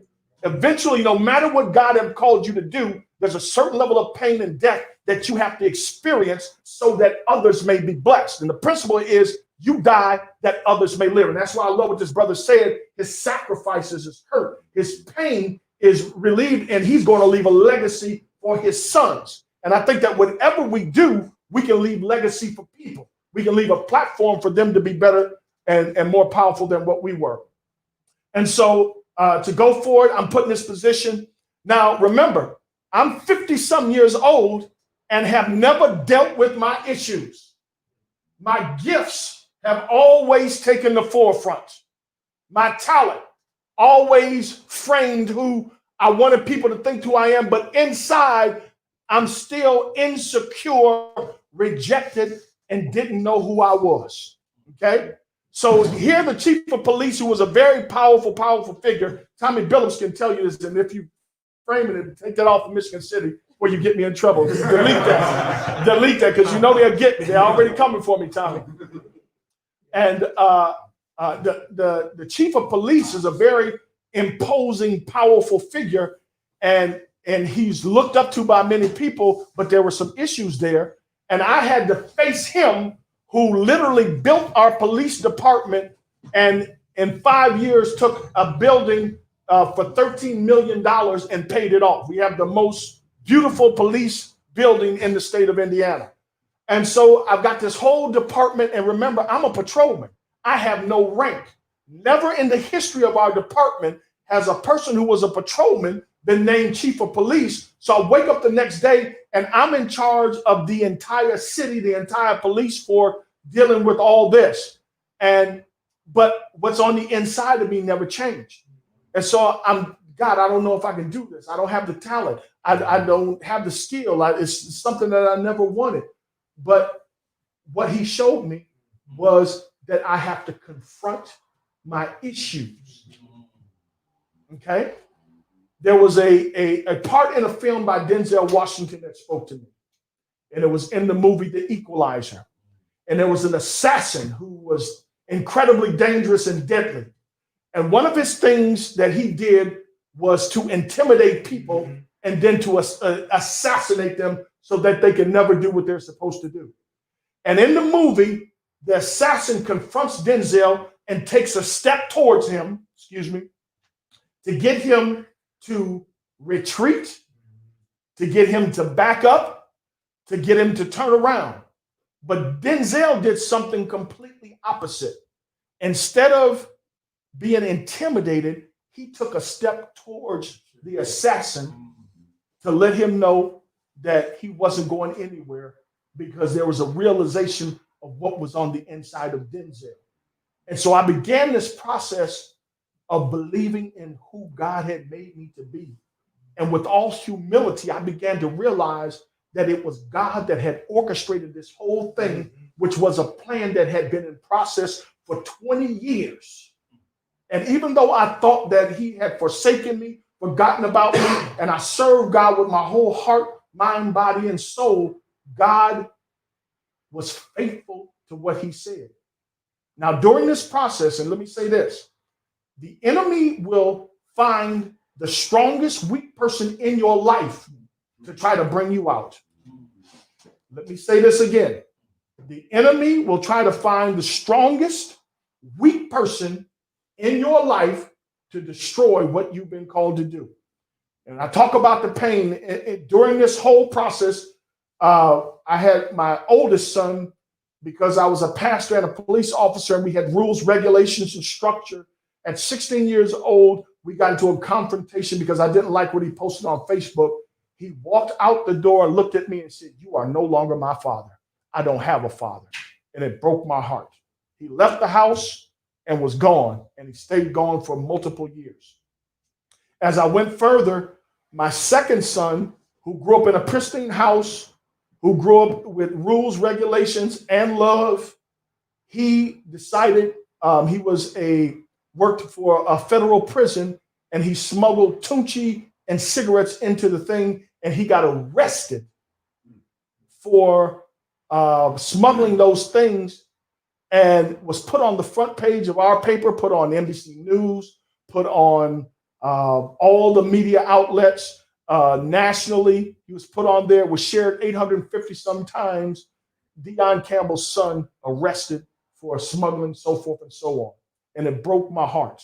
Yeah, my son ends up going to jail, goes into jail, and he looks up, and there's a man there that says, "Aren't you Campbell's son?"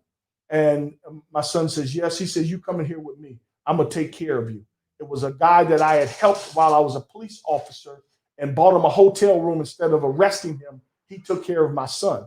So my son ends up going before the judge, who had just given me an award about 6 months earlier for helping kids. And he saw my son. He gave him a $15,000 cash only bond. And then he gave him a 10% to where my son got out. So to make a long story short, the pain that I had to deal with going through this, my son went through a process of about a year. But on the other side of that, he came out a better person, and now he's working and doing very, very well and loving God. And I'm saying all this to say that God is faithful, because you are going to go through some things in your life, and you cannot let a temporary situation cause you to make permanent choices that could derail your destiny and your purpose.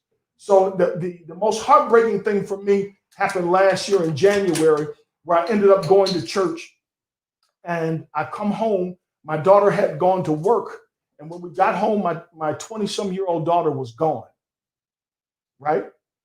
I didn't see my daughter for the next 9 months. Didn't hear from her. Didn't know where she was at.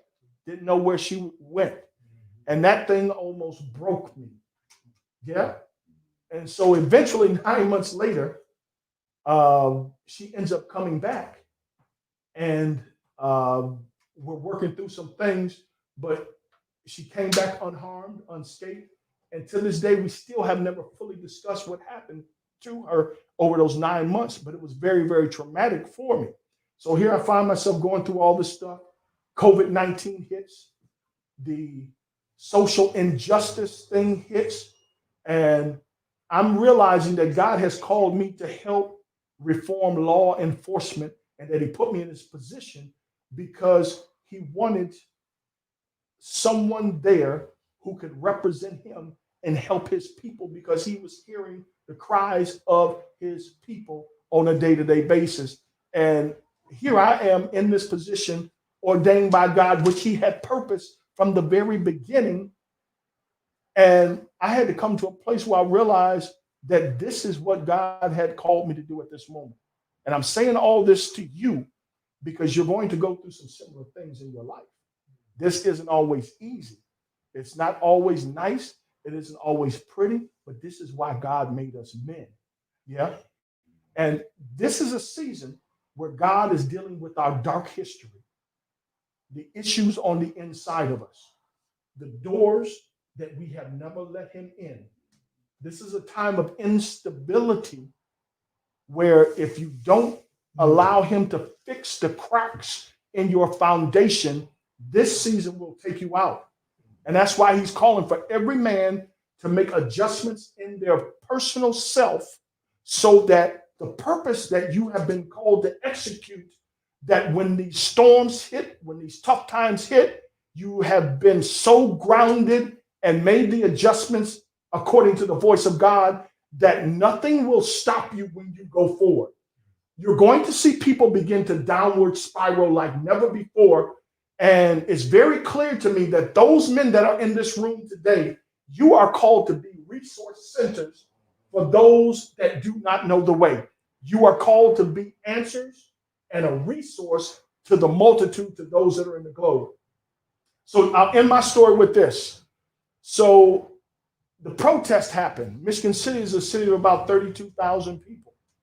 And we've got our issues like everyone else. As we all know, the perception of police officers and the African-American community is at an all-time low, and we're all dealing with that and walking through that. So on May 31st, we had 1,000 people descend upon Michigan City for a protest that we have never seen the likes of before in little old Michigan City. And the thing that I found interesting was the evil forces that were behind it. The first people to come to organize the protest was not Black Lives Matter, but they were a white anti-government group that just hated any type of authority, and they were utilizing the Black Lives Matter movement to further their own agenda. So they began to create social media, news media dialogue that would incite and instigate the people in our city. And the night before the protest, they put two things up. Number one, they put up a post about me stating that you cannot appease us by having an African-American police chief. That's just a ploy to stop us from the true goal. And the second thing that they put was they made up a story that two of our officers were overheard in the hospital saying when the protest happened tomorrow that we're going to spray the people like roaches. People don't even talk like that anymore, but it was propaganda that was underneath the Black Lives Matter movement. Close to the time of the protest, Black Lives Matter came and we were confused. We like, somebody else already started this thing, and now you're telling us you're coming in peaceful. So we had All Lives Matter, Black Lives Matter. We had these anti-government groups. There were people at this protest who were strategically put there to incite a riot and to incite violence. I knew who our people were. I knew who the outsiders were. And I'm looking at this well-orchestrated thing to create chaos. And for me, it was a battle between good and a battle between evil. So after 6 hours, 7 hours of a protest that was supposed to end an hour and a half later, there were 300 people left, and they had migrated 2.5 miles away in front of our Lighthouse Mall because the ultimate goal was to get the Lighthouse Mall, to loot it, and to tear up all the businesses because they wanted what was there. So one of our officers got hit in the head with a brick, and they were given the green light to engage. We had a peaceful protest. We assisted. I got out and walked with the people, and they couldn't believe it. Our officers were embracing people, saying, we disagree with what happened with George Floyd, white, black, all of them. The crowd was confused. I looked at the leader of the organizer who wanted to see chaos. There was a look of confusion on his face because he couldn't believe how we were interacting with the people, whether you were white, black, there was an interaction, and because they had trust in whom God had put in leadership, and it made a difference. So towards the end of the night, the officer got hit. It gets violent. They're trying to get to our protest, and my assistant chief said, we need you over here immediately. So I go there, and there's a guy behind me, and he's filming the interaction that is going on. He's got 5,000 viewers, and this angry young man came up to me, and we're having this dialogue. They're ready to riot. They're ready to fight, ready to have violence, and this dialogue is captured, and it's intense. And the language is strong. And there's such a peace that's over me because I knew that I was born for this exact moment, because it could have been pivotal that our city could have been torn up and there could have been race riots and all type of looting and a lot of hurt that happened. We're having this dialogue that's captured, and he put me in a position where, as a black police chief, whose side are you on? That's the question that's posed to me. Should I say I'm on the African-American side? Yeah. Should I say I'm with law enforcement? Either answer could have created chaos. We got the whole city watching. Drops on me. I'm on God's side. And that's it. Social media exploded. White people say, that's a leader. Black people said, that's a leader. The next day they put up billboards, and it ended. The riot ended, and the only thing that we had was one tore up truck of 1,000 protesters, which was totally different from the narrative that was written. And the next day they put up billboards and t-shirts that said, I'm on God's side in an ungodly city. I get a call from Embassy 5 who got wind of the story, and she opens up her segment. Her name was Zareda Sambolin, and she opens up a statement. We need more police chiefs like this, because he says, I'm on God's side. And for me, I knew that it was a righteous victory because I wasn't being exalted, but God was being exalted. And I'm saying this to you. This whole story, I told you I'm not about a victim, but I want you to go through every process, every hardship. Do not quit, because on the other side of what God has called you to do is a great victory where you can make an impact. It costs me something. It costs me some pain.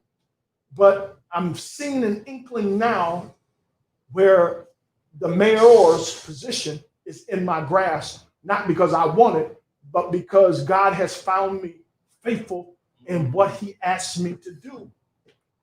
And I'm no different than you. Yeah?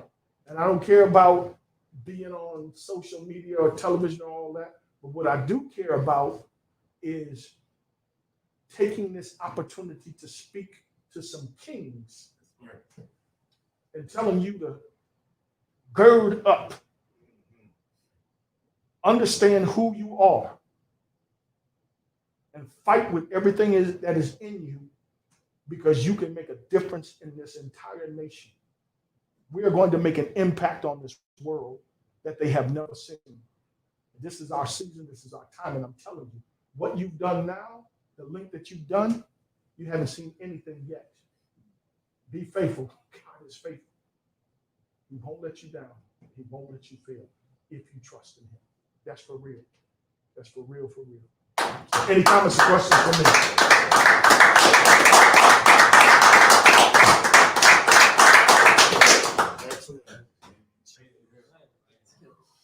And it's real. Everything I told you was real. Any questions, comments for me? If not, I'll turn it back over to Rob. Rob, first of all, thank you. Rob, you've done an amazing job. This platform is critical. If you continue consistently do it, like my man said, it's going to blow up. You can't stop. You keep doing it. Yeah, that door is going to open. You got a lot of people behind you that believe in you, that love you. Yeah, and I'm just thinking of the possibilities. I'm in competition with no man in here, but I love and embrace what you do because I have ownership of you. What you doing, that's mine because you represent me. And I want you to win. That's how I'm configured and built. I need you to be successful so I can say, I know him. Hey, you need to know, I know a dude. I know it ain't just about you. It's bigger than you. Yes, you're going to benefit from it, but there's a new position that's coming to you where your impact and a training center where what you have done, you're going to be able to teach others. And that's where the greatest impact in your life is going to come. Yep. Bigger than you. I'm done. Rob.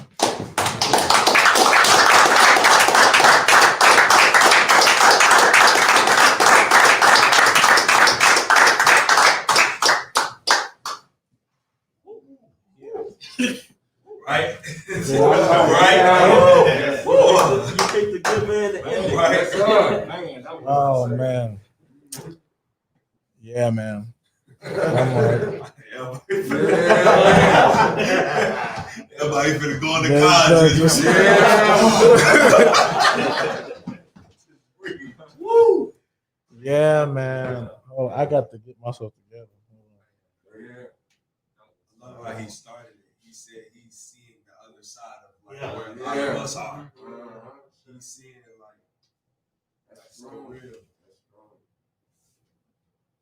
He's also been somewhere we've never been. That's right. I also love when he says start taking ownership. Yeah. Which leads to accountability. Yes, sir. Like what's yours is mine. Oftentimes we think what's ours is ours. That's right. It's not. I spoke value, Yeah. man. Are your children doing well? Yes, they're doing well. They're on the right path. They're stable. You heard from the oldest one? Yes, all of it. My relationship with my older son has never been better. He's coming home from California. He wants to spend 2 weeks, and he's ready to move back home after 10 years. Yeah, my daughter's secure. My son is secure. He's working, doing well. Want to know more about God. Want to be in church. Waiting for the church to open back up so he can go. And that's stuff that God did because I obeyed him. Yeah. Yeah, I did everything I knew in my power, but at the end of the day, it has to be the work of the Holy Spirit. I modeled the thing, and it has to be the work of the Holy Spirit after that. And I always kept the door open. I never shut it down. I don't like what people do sometimes, but that's how God is. He doesn't like what they do, but he still loves them. Yeah. And that's how I've learned to do. I've come out of a very judgmentalism church and realized to keep the door open for people. Tell them the truth, but keep the door open at all times. And mentors know that because you deal with some messed up, jacked up people. Right. People are people. They don't know any better. They can't help themselves. And that's what you're here for.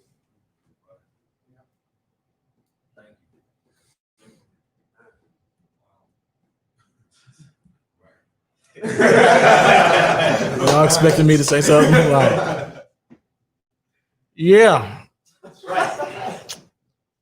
How did y'all get connected? Yeah, that's a good Man. He came to one of our leadership meetings when we were talking about identity. I won't be able to get through it. Yeah. And there was just a connection from there. So that's what I'm thankful for Kelvin Easter. That's my partner. We roll and ride, and this is what we do. We both met him at the same. Oh, wow. Okay. That must have been fun. Non-intentional. Crazy. Is that event still going on? We do the Nexus with some other leaders. So, Yeah, we've done lots of men's meetings in the past, but Kelvin's was superior, and we put our energies into what he does with transfer men. So we just recognize what God is, and that's what we flow with. So, Yeah, they let me tag along every now and again. No, so I think I'm okay now. Tears still streaming. Anyway, I met Kelvin and Dion at a breakfast some years ago. It's been years ago now. Jeez. And some of you guys I mentor some of the guys here. They've been in groups with me. I am what you see a byproduct of what they do, and it's in all honesty, that's to God be the glory. So I know I met them. When I met them, I was already in leadership, already doing different things. But I went, and just like now, they both got up and taught. And you guys, you've seen me in professional spaces. I'm pretty kind of chill, laid back, and so I didn't know anybody there, and I just went. And Kelvin started teaching, and then he said something about strongholds, and man, I'll never forget it. He talked about what strongholds are men.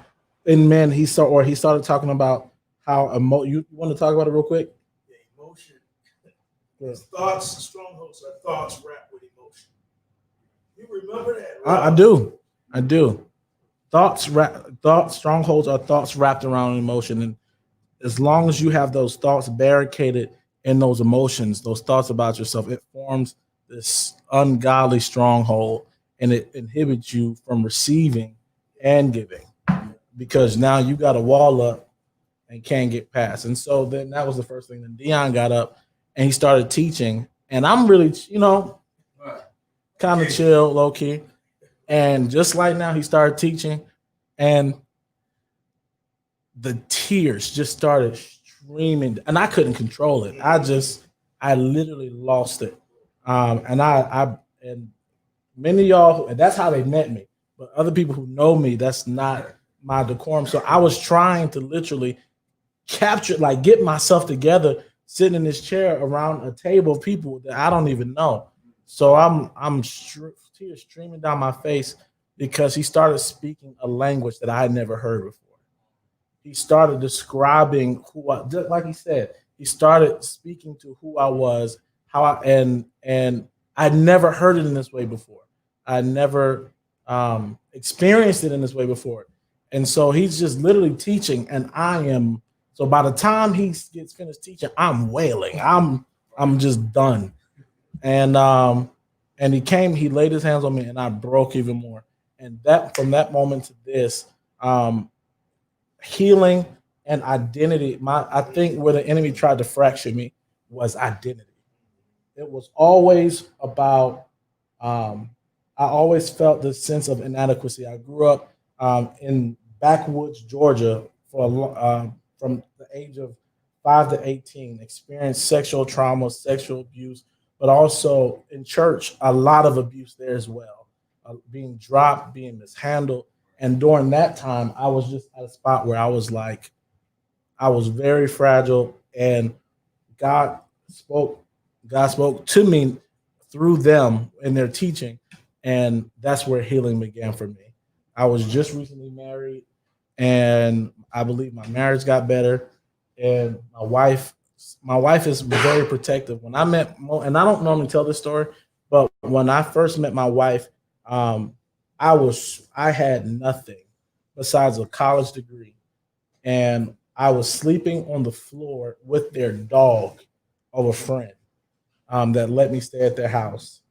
And so here I am. I was super suicidal at that time, and my wife will tell you when I moved into my own apartment, I would literally leave the door open, and I would say, God, I'm not going to take my life, but if somebody comes and kills me, I'll be all right with it.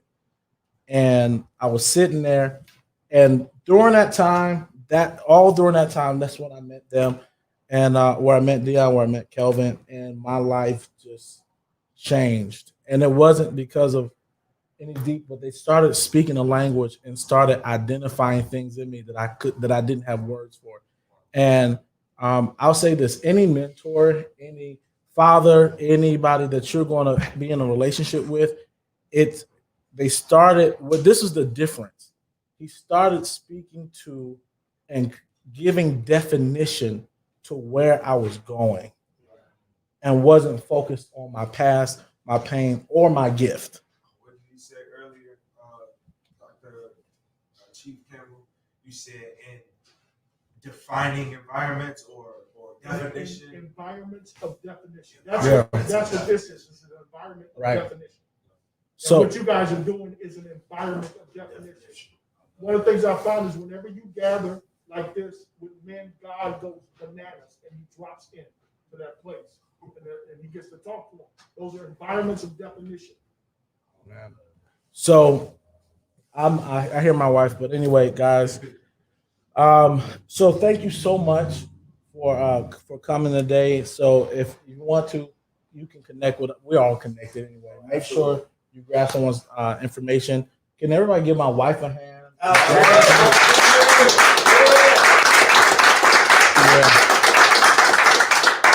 And our partner, one of our sponsors, Vera Creative. We're in this amazing space. I know there's no parking, but I hope it was worth it. If you guys would like to, there's refreshments. This is what happens when I get around. I get tongue tied. But anyway, there's refreshments over here. Please take that. I'm on a diet, so I'm not eating it. Take it. There's books here. Kelvin has his book here. James has his stuff there. I have my books there. If you want, definitely purchase them. Thank you guys so much for coming. Nino, thank you, man. I appreciate you guys. All right. Thank you guys. You can feel free to get up and do your thing. All right. Excellent. In the face. I'm over here recording, trying not to sniffle on. What's up, boy? How are you? Come here, man. Thanks, bro.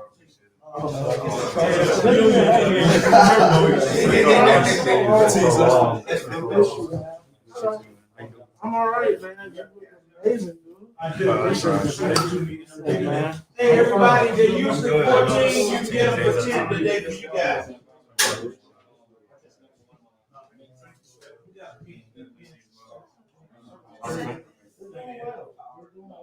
You guys show me some.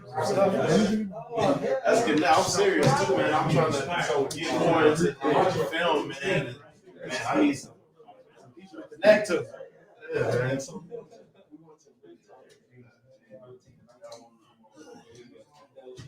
Hey, Robert, are you going to need us to help? Yeah, I'm about to help. Yeah.